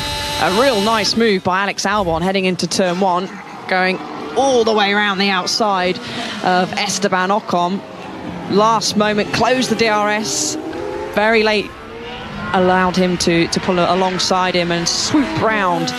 Driving in anger, potentially, is Alex Albon, who's not particularly happy with the decisions and with the team during this race, and also the gear sync shift. But next up for him is to chase down Isaac Hadjar, who's tucked up behind his teammate, Albon's teammate, Carlos Sainz. Yeah, and that will be a proper move for position. Those two were fighting on the track. I wonder if Sainz might do his teammate a bit of a favour and hold up Hadjar as long as possible through the flat-out left-hander of 130R. Sainz runs out a little bit wide. Hadjar takes a much tighter line as they approach the chicane, where Sainz has had to cut it a few times, not able to get that Williams turned in round the final corner. The right hand arcs onto the main straight, and Sainz moving all over the shop at one point. Hadjar will get DRS as Sainz moves to the inside and really playing and blurring the lines with moving one way then the other for Carlos Sainz in an effort to defend from Hadjar. And Hadjar does get the move done though up through the S's, but Sainz didn't make that too easy for him. No, he has actually slowed Hadjar down during those last couple of sectors on that lap, which has allowed Albon to close the gap. So on board with Sainz, checking out a replay going through 130R. Easy flat corner usually in a Formula 1 car, and it still is, even on some old set of medium tyres. He managed to get the car stopped this time round in the chicane. On board with Hadjar now, who jinked to the right, then jinked to the left, kept it flat out, missed the apex totally for the first part as he had a Williams on his inside, but made it nicely for the second part, as Lewis Hamilton, struggling on his hard set of tyres, having a lock-up going into the chicane, into the pits. But that did, Harry, slow down Max Verstappen. It did. Lock-up for Hamilton, whose hard tyres, which he's had on since lap 1, cry enough as he comes into the pits for his first stop of the race. Jenny Gow. Yeah, Lewis Hamilton in that Ferrari, Scarlet Ferrari, pulls into his pit box. It's so strange seeing him in that Ferrari. I think he's just overshot his marks by a couple of seconds, but don't worry about that. He's out on the medium tyres, 2.2 second stop. Good for him, but coming in early on the hards, bearing in mind Kimi Antonelli started on the medium tyres and still hasn't come in for a pit stop. No, Antonelli doing well out there, and 4.6 seconds he has over Max Verstappen. So Mercedes just letting their rookie run as long into this race as possible. Kimi Antonelli, who wasn't feeling comfortable at all from the get-go this weekend, at the moment leading, but has yet to pit. Hamilton feeds out in clear air as he makes his way over the hill at the Dunlop curve and round towards round through the Dunlop curve at turn 7 towards the two right-handers of the Degners. And Max Verstappen just getting another look at that lock-up from Hamilton that forced him into the pits. So he made it about 30 laps then on that hard set of tyres before he cried enough and into the pits for the 7-time champ. Verstappen lost a few tenths. I think it was just over 0.3 of a second in that final sector from getting boxed up behind Hamilton, as Carlos Sainz brakes extremely early going into the final chicane, and that was to allow his teammate Alex Albon to sail on through. Antonelli now, our race leader, has come into the pits. That has set free Max Verstappen, who's just set the fastest lap of the race. They're deep into the 131s now. A bit of a slow stop for Antonelli. Norris, though, he's closing that gap down to Max Verstappen. Max, we know that he's very good at looking after his tyres, so don't expect that this is just going to be the normal pace for Verstappen, but that gap is calming down. It's a good run for Antonelli, managing to make it almost to 32 laps on the medium tyre before he comes in for a pit stop and feeds out in 6th spot, which is where he started this race. So he hasn't improved massively on the track, but he will have much fresher rubber now to the end of the race compared to those ahead of him. He's 9.4 seconds back on his teammate. He's got Hamilton a second behind him, but Hamilton will also have an advantage of being on that faster tyre, the medium tyre, to the end of this race now. That's over 6th and 7th. Verstappen leads though, 1.4 seconds the gap. The top two as they were at the beginning of this race. Piastri as well in 3rd. Then comes Charles Leclerc 4th. Russell the top 5. Antonelli is 6th ahead of Hamilton. Hadjar is 8th. Lawson also running long and has yet to stop in 9th. Then comes Alex Albon, which is the car you're hearing right now, through the hairpin, trying to chase down Liam Lawson's Racing Bulls. Please swap out of turn 14. 22 laps to go. Probably next up, everything pass. That's Esteban Ocon being told to swap with his teammate, but saying, I'll do it the next lap around, please. That's over 12th and 13th. But Esteban Ocon, who hasn't pitted, Ollie Behrman has. has. So Ocon sounds like he's willing to play the team game on that front, and Behrman about 9/10 back at the moment. Ocon wanting him to be a little closer before he makes the move. Making the move is Alex Albon down the inside at the chicane of Liam Lawson. Lawson didn't really close the door on him and allowed the Thai driver through without too much of a fight. Thought Lawson might come into the pits. He doesn't. Stays out for another lap of this Suzuka track. Albon up to 9th. He can now focus and chase down Isaac Hadjar. That's who his real race is with this afternoon. Lawson stays out, like you said, but Esteban Ocon has dropped into the pits, so he'll be changing off that hard tyre, expecting to probably slot on a set of mediums. Here's Gasly. Okay, so we're going to swap places with Jack into turn 1 this time, please. So we'll swap places with Jack into turn 1. I mean, that's an interesting move. I'm just going to have a look at the lap times there to see. Doohan is not, he's slightly faster, should I say. No, actually he wasn't, so he's not faster than Gasly, so I'm not sure why they're swapping the drivers, but they've chosen to make that. They're down in 15th and 16th as well, so Gasly says thanks for that. So it was Doohan letting Gasly past then. That makes more sense. That makes more sense. So, I mean, the radio message wasn't clear, or it's still I'm half asleep. One of the two. Gasly's up to 15th, Doohan falling down to 16th. Doohan, who had an early pit stop and started at the back of this race anyway. Esteban Ocon pitted and has fed out in 18th spot. Still all 20 drivers in this race. It's the Japanese Grand Prix. It's round 3 of the Formula 1 Championship. It's lap 34 of 53.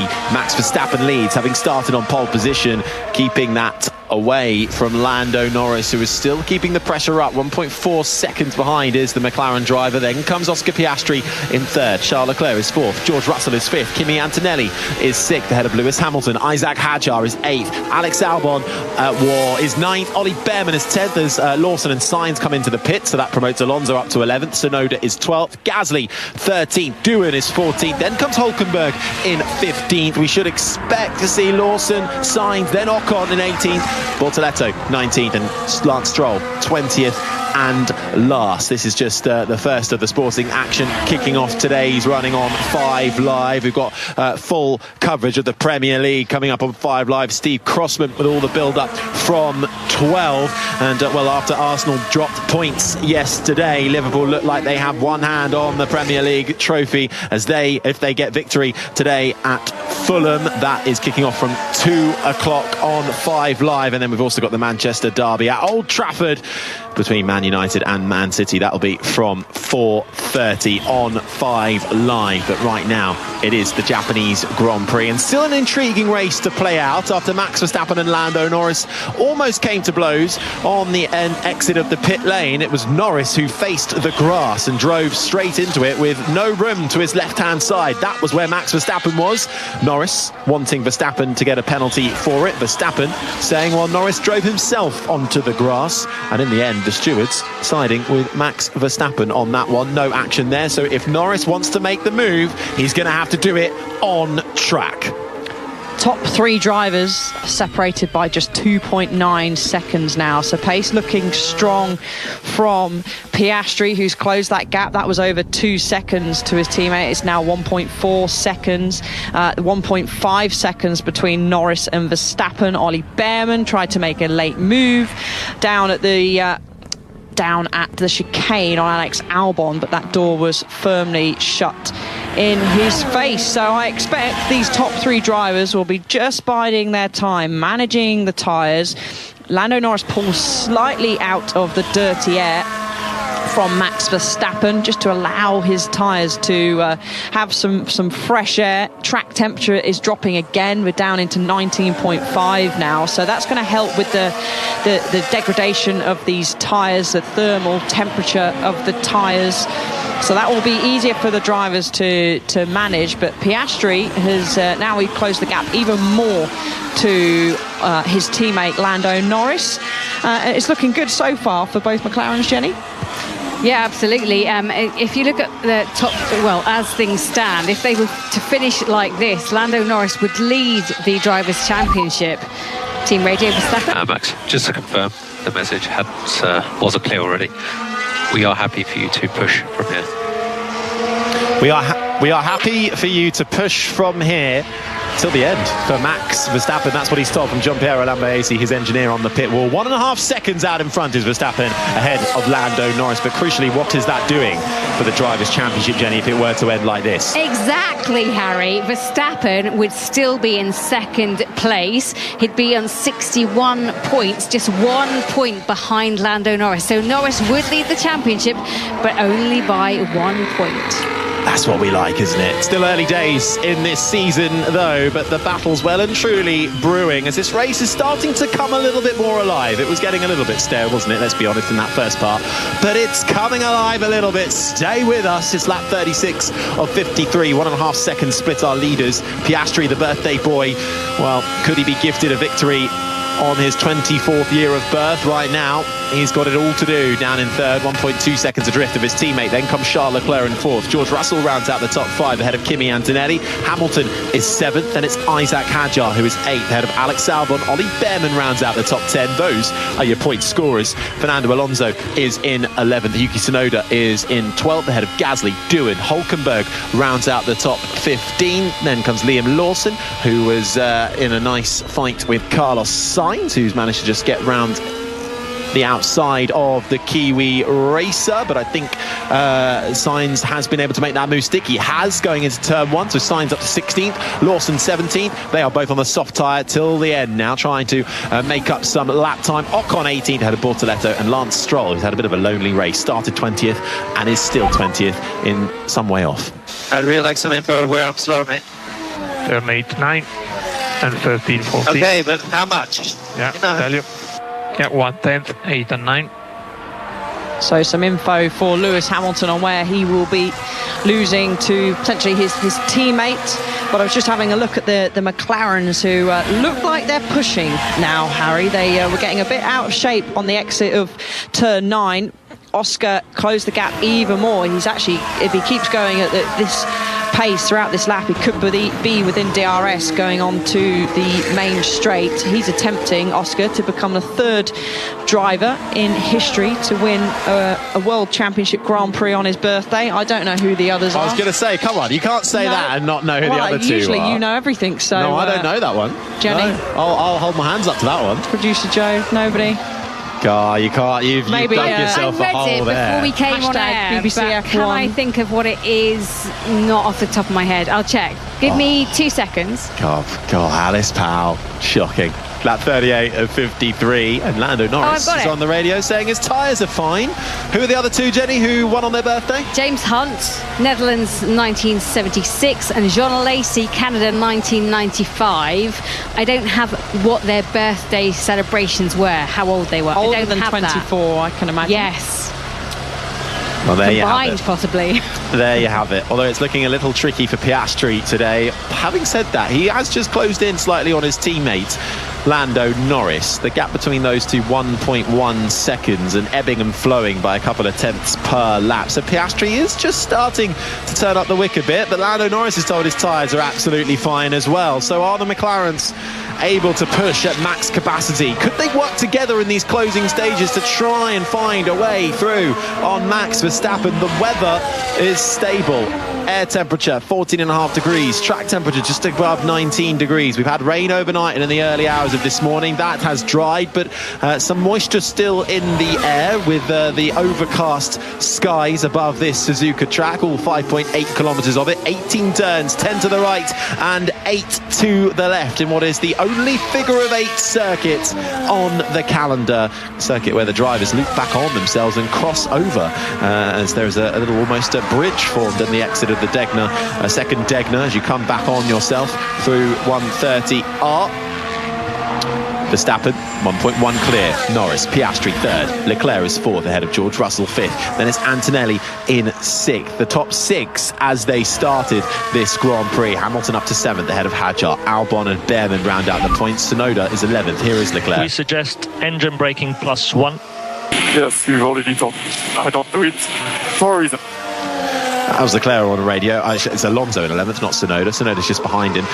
Leclerc then and Hamilton both getting straight to the point when it goes to their communications with their engineers. So Leclerc happy with what he's doing, despite being given some advice by his engineer from the pit wall. Leclerc currently in 4th. He's 8 seconds back from Piastri, and he's got 3.2 seconds ahead of George Russell. Jenny Gow.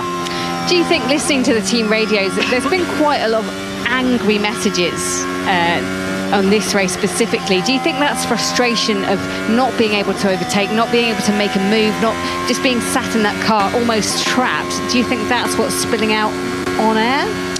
I think more expectation of where they should be on the racetrack, and Leclerc is around about 8 seconds behind Piastri, and yeah, so he's not trapped anywhere. He just would like to be slightly further up the field, but Piastri's half a second now behind Lando Norris's Verstappen.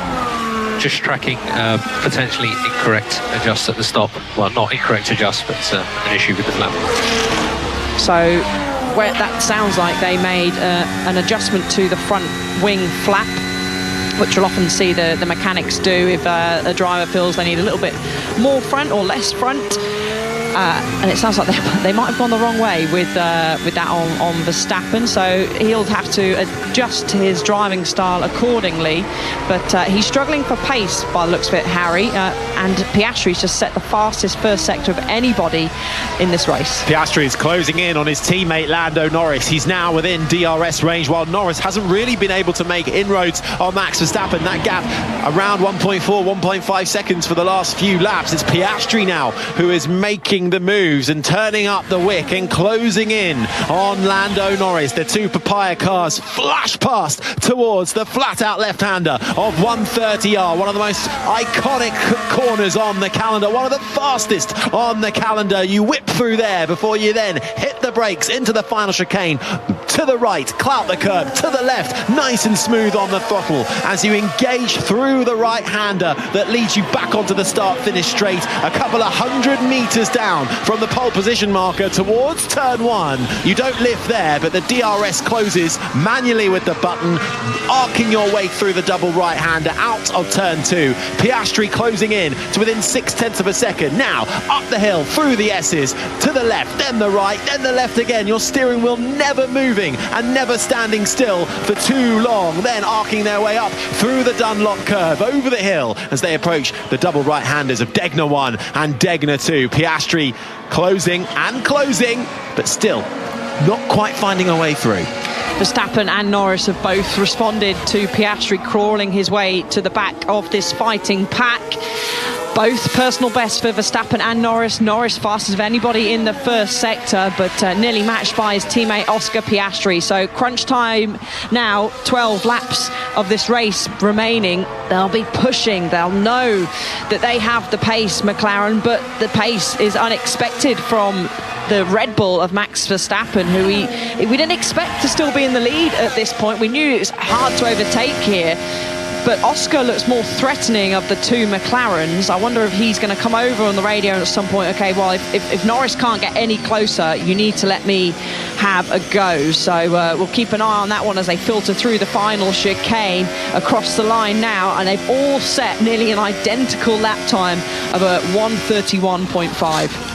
Piastri with that aid of DRS helping him closing down the main straight, but the right-hander at turn 1 comes too quickly for him and will have to bide his time yet again. The top 3 all making their way up through sector 1 now. It's lap 42 of 53 of the Japanese Grand Prix. It's Max Verstappen who leads by just under 1.5 seconds to Lando Norris. Then it's Piastri. Charles Leclerc further adrift in 4th for Ferrari. George Russell rounds out the top 5. Then it's Kimi Antonelli ahead of Lewis Hamilton in 7th. Isaac Hadjar is 8th with Alex Albon 9th and Ollie Behrman 10th. That's your points scorers if it ends like this. Alonso is 11th. Yuki Tsunoda is 12th, not really able to make any inroads in his debut for Red Bull. started 14th, has made a few spots up, but not yet challenging for those crucial points that Red Bull need their second driver to be getting. Pierre Gasly is 13th ahead of Jack Doohan. Then it's Nico Hulkenberg, the top 15. Carlos Sainz is having a bit of a race to forget for Williams, down in 16th. Then it's Liam Lawson in 17th in his return to Racing Bulls. Esteban Ocon is 18th ahead of Gabriel Bortoleto, Sauber, and Lance Stroll in the Aston Martin rounds out the 20 drivers still left in this race. No safety cars, no yellow flags, no red flags, no rain. I think it's starting to clear up a bit in terms of the cloud cover and getting a little bit brighter over this Suzuka track as we get into the closing stages. Lando's still saving. I think it should go soon. I think they have the pace to get back. I don't think Lando, that's Oscar on the radio, is saving tyres. He was getting all out of shape on the exit of that final chicane, and with DRS, Oscar's right up. 0.4 of a second is the gap between the two McLaren drivers as they enter into turn one. A lot of chatter on the McLaren pit wall and in the garage between the team. They've got a decision to make now. Has Lando got any pace left in his McLaren? They'll exit sector one now as we wait for the times to flash up. Oscar, purple, fastest of anybody in the first sector, a 1/10 of a second faster than both Max Verstappen and Norris. This is Lando's pace. Okay, like I said, it's going to the pace to get back. And that's Piastri again on the radio, and I kind of agree with him. He's looking stronger than his teammate. That's obviously not going to be music to Lando's ears, but if McLaren want to do the right thing, is Verstappen. Max, a bit of comms between the McLaren drivers, trying to urge each other along. Just keep your head down. Pace is good. You'll find time to the end now. Max's pace is certainly very good, but they'll have to do the swap at some point if they want to have any chance of winning this race. Well, Oscar Piastri saying to his team, let me through, I am quicker than my teammate, I can win this race. Max Verstappen is only a second and a half up the road as Piastri closes right into the back of his teammate. This is the closest he's been through the final chicane, round the right-hander, onto the start-finish straight we go. It's lap 44 of 53 and Piastri is pushing in that papaya McLaren and closing on his teammate. Turn one comes, it's flat through the first part as they then curve their way round through the exit of turn two, into the left-hander, up through the S's, then through the right-hander, uphill as they try and battle between the two McLarens. They're allowing Max Verstappen to escape up the road. The Dutchman has been told to keep his head down. Verstappen did the impossible yesterday in that Red Bull and set pole position, but we all thought the McLarens would walk the race today. That has not come true, with Max Verstappen doing what Max Verstappen does best and holding on to this lead, getting his elbows out when necessary and proving to be once again full of class. But it is not over until the checkered flag flies. Right now though, Norris is able to hold on to that second position. Piastri fell back slightly in the second half of this last lap. He's strong in the final sector as he closes up once again through the corner at Spoon. Down the back stretch we go into the fast left-hander of 130R. Good morning. If you're just waking up, you're joining us for the closing stages of the Japanese Grand Prix with myself, Harry Benjamin, the racing driver Alice Powell, our reporter Jenny Gao. Lando Norris is chasing Max Verstappen for the lead, but it's Norris who is under pressure from his teammate Oscar Piastri. But has that pressure just died down slightly in the last lap, or has Norris turned up the wick? Piastri saying to his team, I can win this race, I can challenge Max Verstappen. Lando Norris though is proving a blockage in that. Jenny Gow. McLaren not always getting it right when it comes to their strategy. Papaya rule seems to be the main thing. Keep place on track maybe, but at this point in time, are they costing themselves a chance of winning this race by not swapping them around and putting Piastri in second place? So the gap is closing, Jenny. It looks like Verstappen could be struggling ever so slightly in that first sector. 0.2, the gap has come down, and 1.1 seconds is the live interval at the moment, and they've got a little bit of traffic coming up in front of them, which is the Aston Martin of Lance Stroll, who will get the blue flags, be told to peel out of the way, but that could still definitely hinder these drivers ever so slightly. But heading through Spoon now, Max Verstappen's had a better middle sector. he'll get. He could actually benefit if he times this quite nicely from the DRS of Lance Stroll heading down that main straight, which of course will allow him to open the DRS, give him a little bit less drag down that main straight. Into the chicane we go for Oscar Piastri. I think I just said blockade. I've got to call myself up on that. That's not a word. I meant blockade, and that is what Lando Norris is proving to be at the moment for Oscar Piastri as they all come on to that start-finish straight. Lance Stroll gets nicely out of the way. Neither Verstappen nor Norris nor Piastri opening their DRS, the rear wing flap, to give them a couple of kilometres per hour speed boost in a straight line. So as they were, lap 46 of 53, 1.1 seconds between Verstappen and Norris. Then comes Oscar Piastri, Charles Leclerc 10 seconds back from the top 3 and 4th ahead of Russell. Antonelli is 6th ahead of Hamilton. Isaac Hadjar is 8th. Then comes Albon in 9th. Ollie Behrman, the British rookie for Haas, rounds out the top 10. Then it's Fernando Alonso in 11th ahead of the home hero in his debut race for Red Bull. Yuki Tsunoda is 12th. Gasly's 13th ahead of his teammate Doohan. Hulkenberg, the top 15. Sainz is 16th ahead of Lawson. Ocon is 18th. Gabriel Bortoletto 19th. And Lance Stroll 20th and last. After the Japanese Grand Prix, at the conclusion of it, do stay with us on 5 Live, as Sunday Breakfast will be here with Gordon and Laura from 8 o'clock at the close of this Grand Prix, and Premier League action in full coming your way later on today. Liverpool can win the Premier League with just 11 points from their last 8 games. It's after Arsenal were held to a 1-1 draw by Everton. Liverpool go to Fulham this afternoon. That gets going from 2 o'clock. Steve Crossman with all the build-up from 12. Elsewhere in the Premier League, Aston Villa won 2-1 at home to Nottingham Forest for a 7th win in a row in all competitions, and they're 1 point off 4th in the table. More Premier League action as well coming up from 4:30 in the Manchester derby.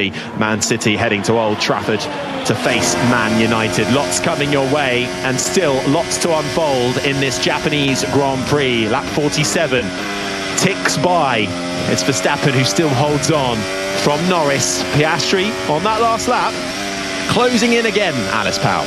It is. Verstappen had a little bit of a lock-up, just a snatch of that front right tyre heading into turn 16. Didn't affect him much at all, but Piastri has just set the fastest first sector of anyone, a 31.5. Verstappen set a personal best, which is pretty much the same as what Lando Norris did. Lando really needs to try and get into DRS, because going down the main straight, from comparing Oscar when he has the DRS to compared to when Lando doesn't, he pulls in about 0.3 of a second, so it's pretty powerful down that main straight. Only one DRS zone available to the drivers here, just because of the nature of this circuit, but the McLarens are running out of time.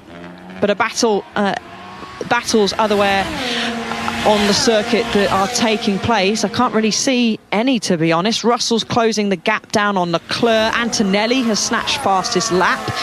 He's about 3.3 seconds behind George Russell and setting faster sectors, so he'll be looking to close that gap. But looks like Piastri's very close to the rear of his McLaren teammate, 0.8 as they cross the line, and that will come down because he's going to have DRS, Harry.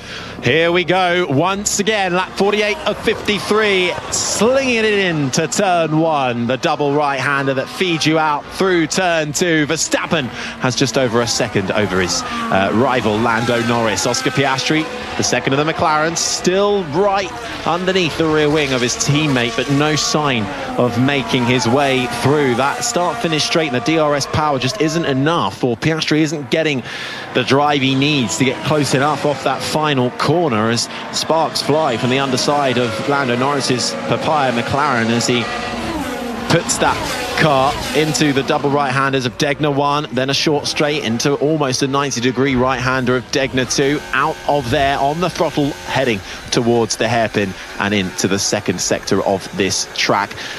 Little moment for Kimi Antonelli a lap or so ago, having to cut the chicane in the final corner.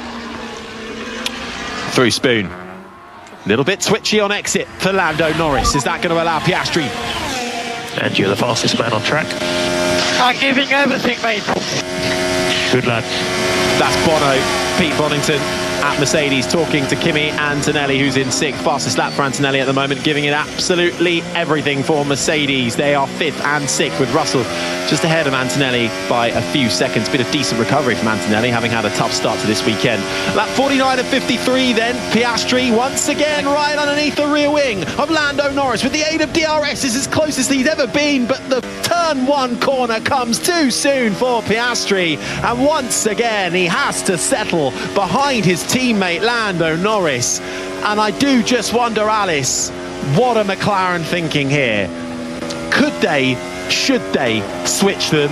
Does Piastri have more pace than Norris to win this Grand Prix and pit Verstappen to the post? Well, you're looking at that, you'd have to say that Piastri has the stronger pace at the moment. I am slightly surprised that they haven't swapped them, but they have said that this early on in the championship they are going to treat it fairly. We could be looking at a championship battle between all 3 of these drivers that we are seeing fighting for the win at the moment. Norris has dropped back now off Verstappen. 1.5 is the gap, 8/10 between Piastri and Norris. So Piastri is the only one really who looks like that he can challenge Max. Norris is running wide. He's struggling with the rear of his car, struggling a little bit with the front end too, going through the exit of Spoon. So life for Lando in the cockpit at the moment is probably not where he will want it to be in terms of drivability of the McLaren. But Oscar looks racy. He looks hungry to try and snatch 2nd place off his teammate.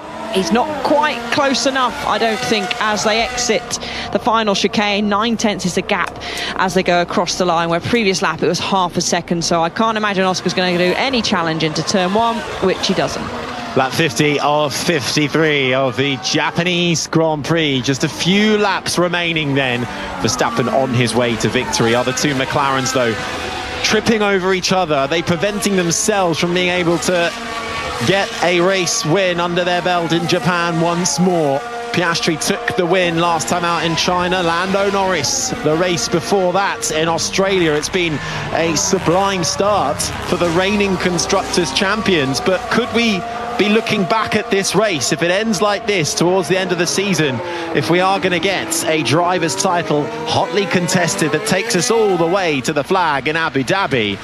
Will this be one of the races we look back upon for the likes of Oscar Piastri, where maybe McLaren could have played more towards his favour?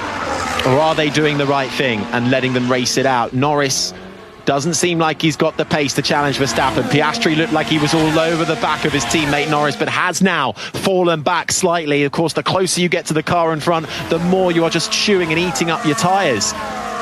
Yeah, thermal degradation. The tyres will get warm following the dirty, warm air coming off the car in front. I think they're doing the right thing in terms of the Drivers' Championship, giving the drivers a fair shot.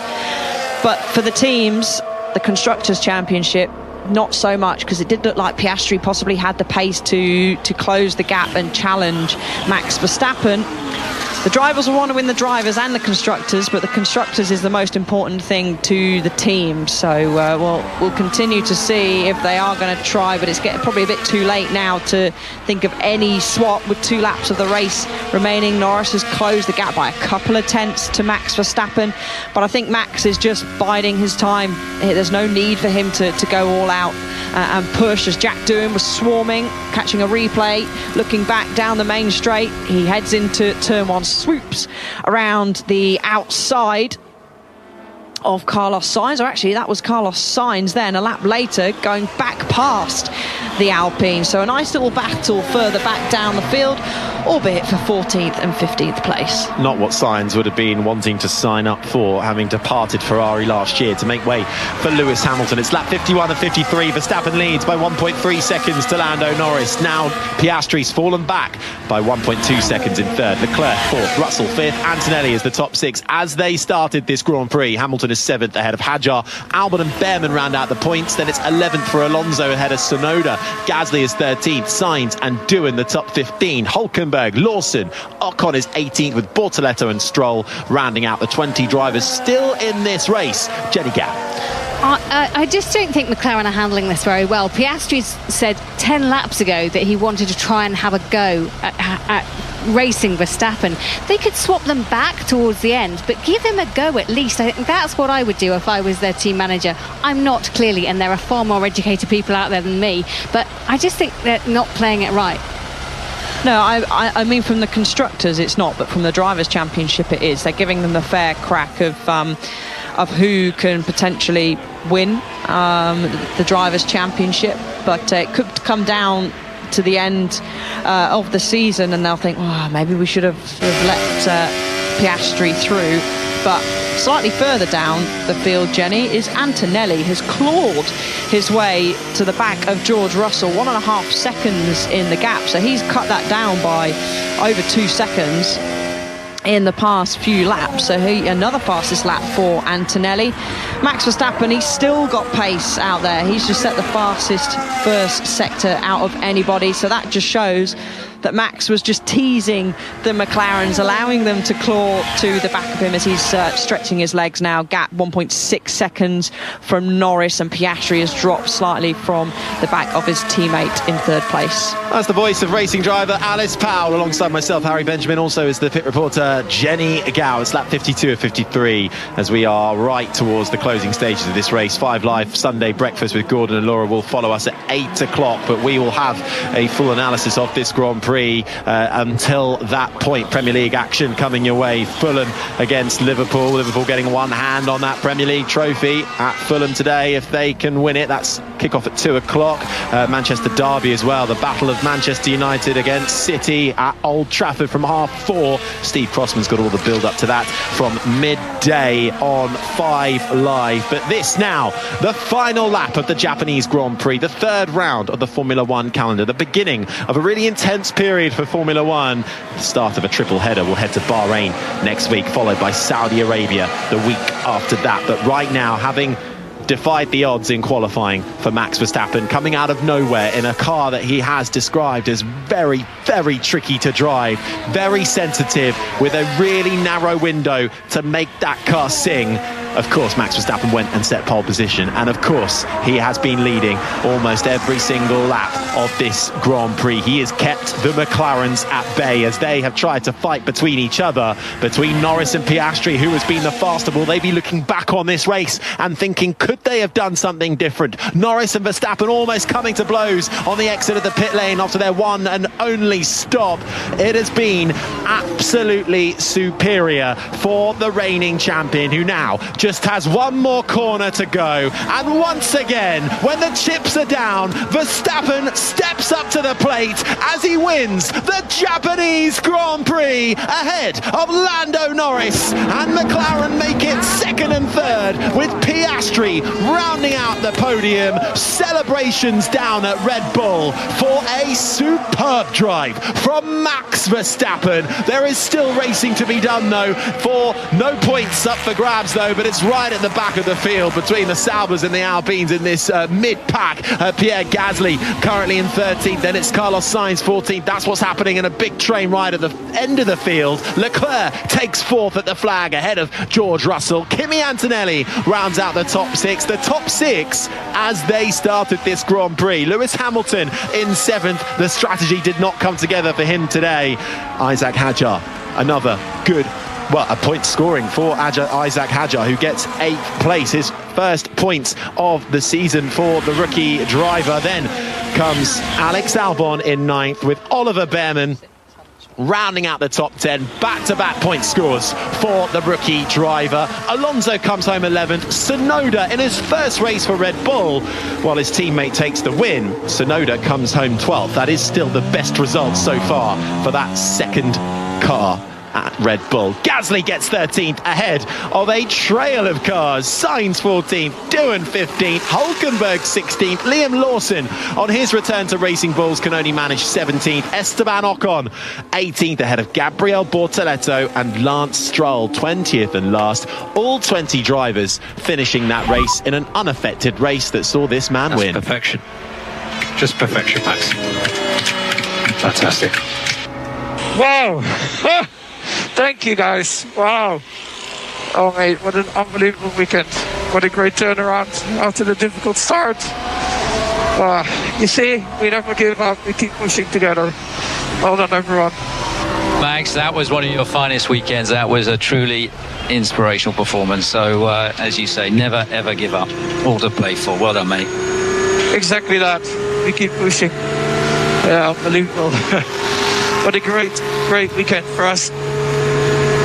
Max Verstappen wins the Japanese Grand Prix. Would you agree, Alice? That's one of his finest weekends in Formula One? I would say it's up there. It was perfection, as he said. He hasn't got the fastest car underneath him, and we didn't expect him to win this race, did we? Let's be honest. We knew the McLarens had to put a strong performance to try and overtake Verstappen, but he drove a perfect race. He controlled the race, Max. He got a great start. He didn't have the best of pit stops, and then once he was out for that second stint, he drove perfectly. He looked after the tyres. He didn't need to push when he didn't need to, and like I said, he teased those McLarens behind him, letting them claw up to the back of him. But then he just controlled the pace. He made it his race, and actually Lando Norris had a lock-up at the end there into the final chicane. Didn't gain in any time, didn't lose him any time as he skipped across the chicane. But here's Oscar Piastri. Cheeky is what Oscar Piastri just said on the radio, referring to Lando Norris cutting the corner, the final corner at the chicane. But pulling up into Parc Fermé then, after, let's face it, fairly uneventful Grand Prix, Max Verstappen takes the spoils ahead of the two McLarens. Lando Norris and Oscar Piastri round out the podium. And Jenny, you have to say, in a car that is not the class of the fields, Max Verstappen once again showcases that he is the class of the field. Exactly, in that white car, special livery for this weekend. As Horner said yesterday, it was one of his best qualifying laps ever. Verstappen said it was unexpected, a very special one, and he just went out there and controlled that race. For me, it wasn't his best weekend, but what I do think it was an outstanding Saturday, which led him into pole position today and enabled him to go out there and just control that race so well. 4 times on the trot he's won this Japanese Grand Prix, and I think he was just a class act out there today, controlling that race so well.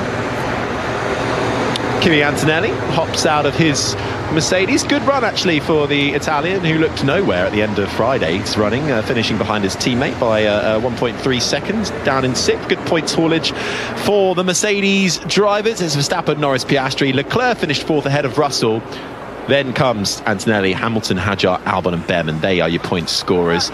Will McLaren reflect on this day, Alice, and regret not switching the cars? Maybe later on in the season, but the benefit that they have is they've got 2 McLarens up there, so their two drivers are up there fighting against at the moment a lone Red Bull, so that's going to massively help them in the Constructors' Championship. But Max, he was so happy yesterday with qualifying on pole position. We don't usually see him celebrate too much when he gets a pole, but he's super happy because I think it was just so unexpected this weekend. Well, let's hear from our top 3, speaking to James Hinchcliffe.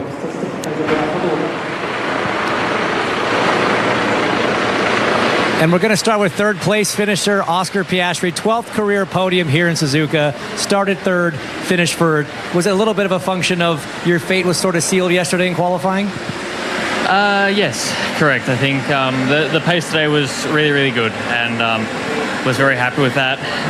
Obviously got close a few times and tried to mount a challenge, but the track position around here is just so important. So, I think yesterday was the day where you effectively won the race and didn't do a good enough job. So I'll take the podium. I think there's still a lot of positives to take out this weekend. I think the pace was was mega.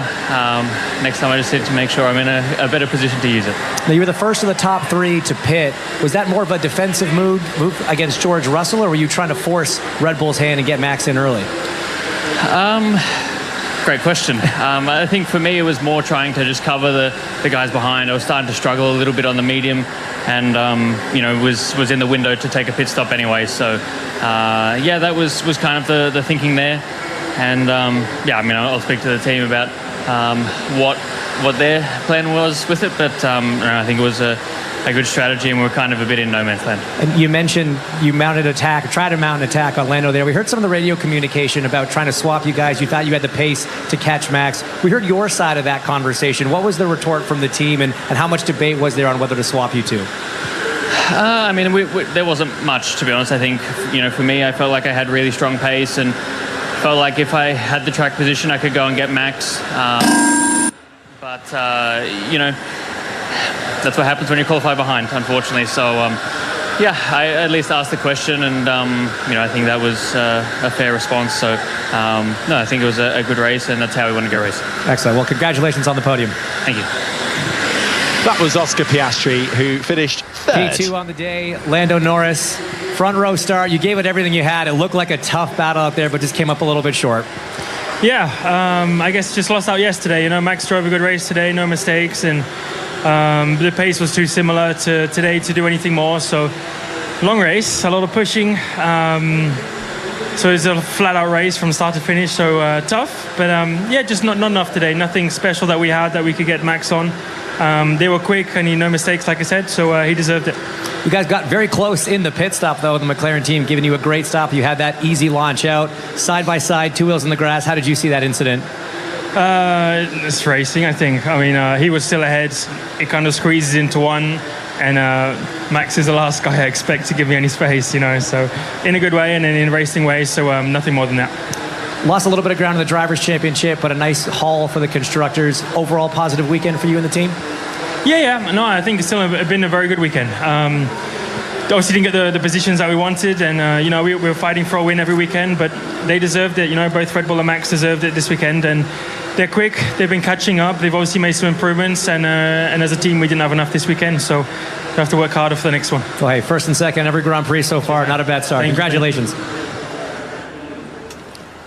Second place for Lando Norris. And your winner of the Grand Prix here at Suzuka for the 64th time in his career, 4th time on the trot here in Japan, Max. It was a lights to flag victory. Looks pretty standard on paper, but those McLaren guys were pushing the whole race. Was it as nerve-wracking from in the car as it looked from outside? It was tough, just pushing very hard, especially on the last set. The 2 McLarens were pushing me very hard, and it was a lot of fun out there. Not easy, of course, to manage the tires, but yeah, I'm incredibly happy. It started off quite tough this weekend, but we didn't give up. We kept improving the car, and today, it was in its best form. And of course, starting on pole, that really made it possible, to win this race. And given that it seems like McLaren has a bit of a car advantage over Red Bull right now, how important is it to execute on these opportunities when you start in front and keep that championship battle nice and tight? Yeah, it's very important to always try to maximize your performance, and I think we did that very well this weekend.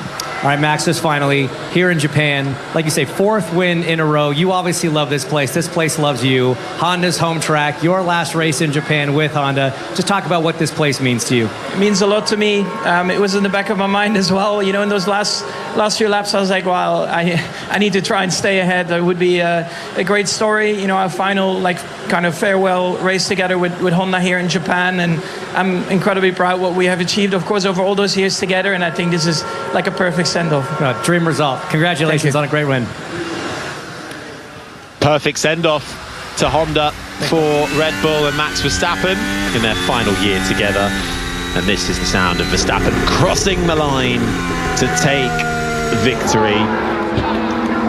It really is unbelievable, Alice, isn't it? This is a man who is a generational talent. I know we know that already, but it's never more clear than when you see a driver getting a performance out of a car that shouldn't be doing that. But Fernando Alonso called it yesterday in his he watched the pole lap from the media pen and was smiling from ear to ear and saying how magical that was and how brilliant it is just to see a driver like Verstappen get that out of a car that has no right to be up there getting pole and winning. And that's just Max, isn't it? We've seen some masterclass drives. I still think one of his best drives was in Brazil in the rain, but this is certainly up there.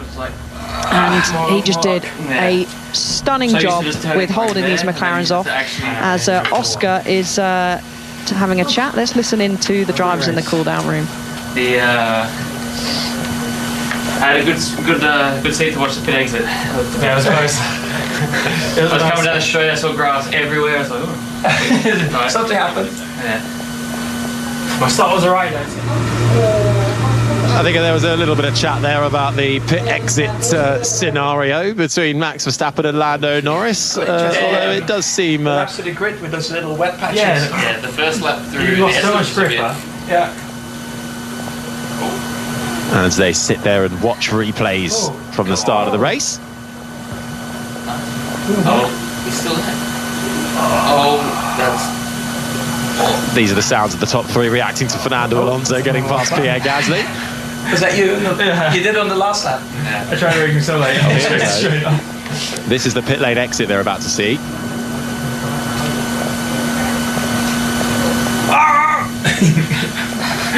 I saw that wall coming quite quickly. That was Lando Norris's reaction to almost losing his McLaren on the grassy verge. Maybe get track limits for that. On the exit of the pit lane, getting track limits for that. Yeah. Well, while they are quick to call the referee in the race. That's all the highlights. That's all that happened in that race. Yeah, Oscar, that is all that happened in that race. I think it was 1 over 6. For a race that felt like it was pretty flat out, nothing happened. I think he described it pretty perfectly there, but it was flat out for those three right at the very end, but for the rest of them wasn't an awful lot to talk about. But what there was, we will digest in the Checker Flag podcast, so you'll be able to hear that on BBC Sounds and wherever you get your podcasts later on today. But it is, in a way, that's quite nice to see, because while, just looking at that pit lane incident, while on the radio, Verstappen and Norris are so quick to, almost tell the tale on each other and go to the referee and complain. When they're sat next to each other, it does seem, they are friendly. They do get on very well off the track. And at the end of the day, that was just, unfortunately, something that happened, and Norris could have avoided it. You try your luck. That's what it is. You know that the race directors are listening to the radio messages, so you just try your luck. Lando knew that was probably not the correct thing to do in terms of leaving his car there. He'll probably look back and wish that maybe he did slot back in directly behind Max Verstappen as Oscar Piastri steps up onto the podium, takes his third place spot. Another strong drive from the Papaya driver, and next up is Lando Norris. Oscar Piastri getting third place, moves up into third in the championship on 49 points. Lando Norris stands tall in second, leads the championship by 1 point to the Japanese Grand Prix winner, Max Verstappen.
Dutch and Austrian national anthems blaring out across Suzuka for our race winner Max Verstappen, with his team Red Bull as Her Imperial Highness Princess Akiko hands over the trophy. He raises it aloft as the teams gather below the podium and the grandstands stand to applaud. The medal for the winning racer handed over to Verstappen as well, his 64th Grand Prix victory. Stands with his hands on his head, almost in disbelief, but not quite, as Hugh Bird receives the Constructors' winning trophy and raised it aloft. Red Bull celebrating down below, and then second place going to Lando Norris, who took the win in Australia, second place in China, and follows it up with another second place in Japan to lead the championship by 1 point. And Oscar Piastri, with a smile on his face, track position so crucial around Suzuka. Was the race win lost in qualifying for him? He has to settle for third as the champagne is spilled and sprayed, and they are getting an absolute drenching. That's a nightmare, really, Alice, for the race overalls, isn't it? All very sticky. Yeah, you have to get those washed pretty quickly. They'll probably have a new set of overalls each race, so they won't need to worry about that. Certainly Max in that nice white Red Bull liveried suit, which I actually quite like compared to the dark blue ones. I think they should stick with the white ones, but it's a nightmare if it gets in your eyes, is the champagne. It really stings. As Lando, that's happened to Lando, given a good wipe down of his eyes, but enjoyable moment for all these drivers on the podium, and big smiles. It's been a while, isn't it, since we've seen Max Verstappen with a big broad smile on his face. A good job, solid job from him this weekend, Jenny.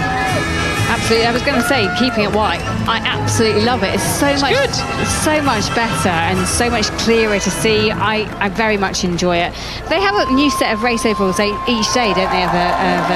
They do. So some drivers have it new set each session, depending on how sweaty they get. It's not been a warm weekend here, so that they wouldn't need it. But with the likes of Bahrain, Jeddah, those kind of in Miami, so the next few races we've got coming up, they might need a new set of overalls for each time they go out.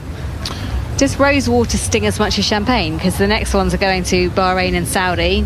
Rosewater, isn't it? It still stings a little bit, but nothing like champagne. That stings a lot. Do you want me to especially if you're a contact lens wearer like myself? Oh no, terrible. Do you want me to go over the as it stands Constructors and Drivers Championships? Right, Norris is number one with 62 points, just 1 point ahead of Max Verstappen. Third place is Oscar Piastri on 49 points, and 45 points for Russell in fourth place. And in the Constructors Championships, no change really at the top. McLaren lead the way with 111 points, Mercedes on 75 points, Red Bull on 61 points. Ferrari do the switch with Williams actually, and they're up to fourth with 35 points. Still no points at all for Alpine down in 10th place. Thank you, Jenny Gow. Still lots of sport to come your way across 5 Live. Steve Crossman is going to be here from midday with all the build-up to the Premier League action. Liverpool can win the Premier League with just 11 points from their last 8 games. It's after Arsenal were held to a 1-1 draw by Everton. Liverpool go to Fulham this afternoon. That's going from 2 o'clock. And they've got the Manchester derby as well. United against City at Old Trafford from 4:30. Elsewhere in the Premier League, Aston Villa won 2-1 at home to Nottingham Forest for a 7th win in a row in all competitions, and they're 1 point off 4th in the table. Also elsewhere in the snooker, Mark Selby has booked a Tour Championship final against John Higgins. He beat Ding Junhui by 10 frames to 2 in Manchester, and lots more action coming your way across 5 Live. We'll be handing over to Sunday breakfast from 8 o'clock with Gordon and Laura. Right now, This is 5 Live Formula One. The Japanese Grand Prix has come to a close. The checkered flag has flown, and from pole position, it was Max Verstappen who drove himself to victory ahead of Lando Norris and Oscar Piastri. The racing driver Alice Powell is alongside me, and our pit reporter Jenny Gao. My name is Harry Benjamin. Alice, what an incredible result for Max Verstappen in a car that is not capable in anybody else's hands of even scoring points. Safe to say, coming into this weekend, we know F1 can be unpredictable at times, but none of us, and even Red Bull, wouldn't have expected, and Max to be taking pole position and a race win. A solid job from Max. He controlled that race beautifully. He drew the McLarens into maybe thinking that they could overtake him towards the end of the race, but he was just controlling the pace out front. He didn't need to overdrive, he didn't need to push too hard, and a real solid job from Max. A good haul of points for him, just 1 point now separating him and Lando Norris at the top of the Drivers' Championship. Norris in the lead, Verstappen second. So a nice battle we could potentially have on our hands for the remainder of the season, straight into Bahrain next weekend. Jem, would you say that was one of Verstappen's not only best races but best weekends? For me, it was his best qualifying, one of his best qualifying laps I've ever seen, actually, that final lap in Q3 where he just got everything out of that Red Bull, which we know is cantankerous at best of times, and I thought he was beautiful yesterday. He's struggled this weekend. He's obviously done a lot of setup work, tried to get that Red Bull performing, and yes, he got it all together, but the work was done yesterday and in qualifying when he had to pull it out the bag, and he did so to perfection. It really was an incredible weekend for Max Verstappen, and Red Bull will give them a lot of confidence going forward as they continue to try and develop this car to try and find that consistency, I suppose, because we haven't seen the Red Bull up until this point being able to challenge for a race win. I think this is a threat of intention for Red Bull and for Max Verstappen. It's him. He alone is in control of this championship, and their challenge to try and take it to McLaren, to Mercedes, to Ferrari. It's only him in that car that's winning, that's scoring points, and this is him saying to the world, don't write me off, don't write Red Bull off, because I am still here to win and I want it again, a 5th year in a row. That's what he's trying for the title this year, and he's threatening.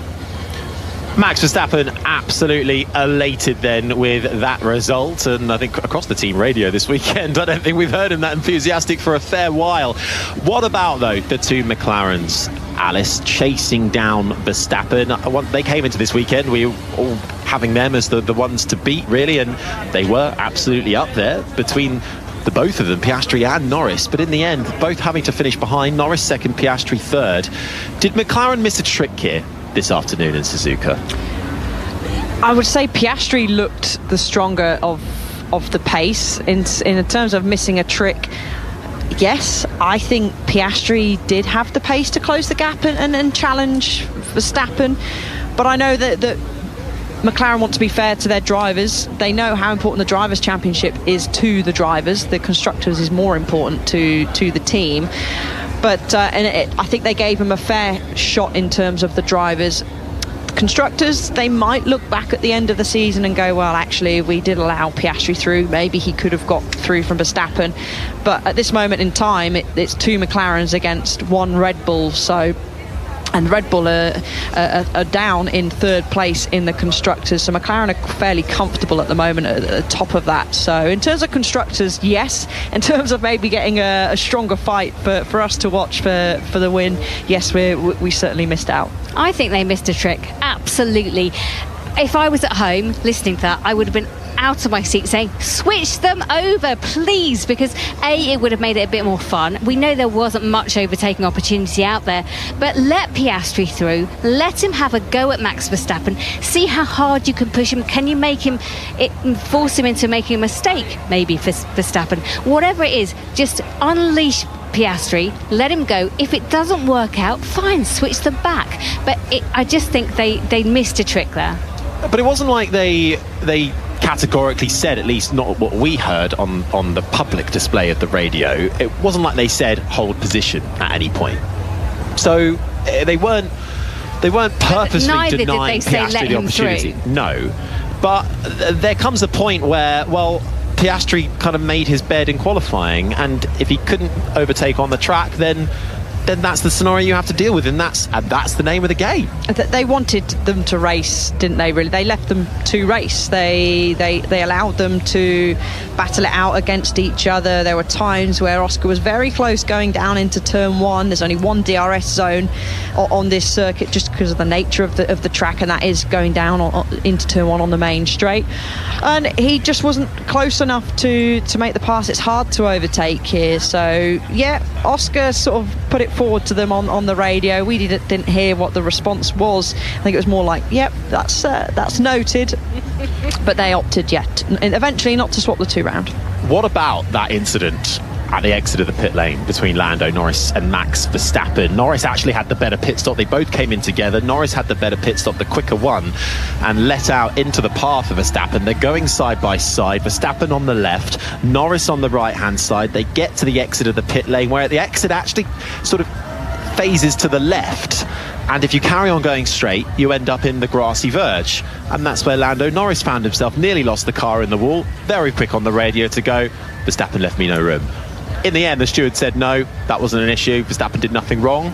And Alice, I think you agreed at the time during the coverage. Yeah, and I still agree now. I think that when Lando looks back at this in the debrief that he'll be taking part of with the team shortly, he will say, yeah, I probably should have slotted right behind Max. He had a faster pit stop by a second compared to Verstappen, so that's why he ended up coming down the pit lane near enough side by side with him. But that door, you're racing Max Verstappen, that door is always going to close. The pit lane narrows there anyway. It's almost, they merge into leaving the pit exit.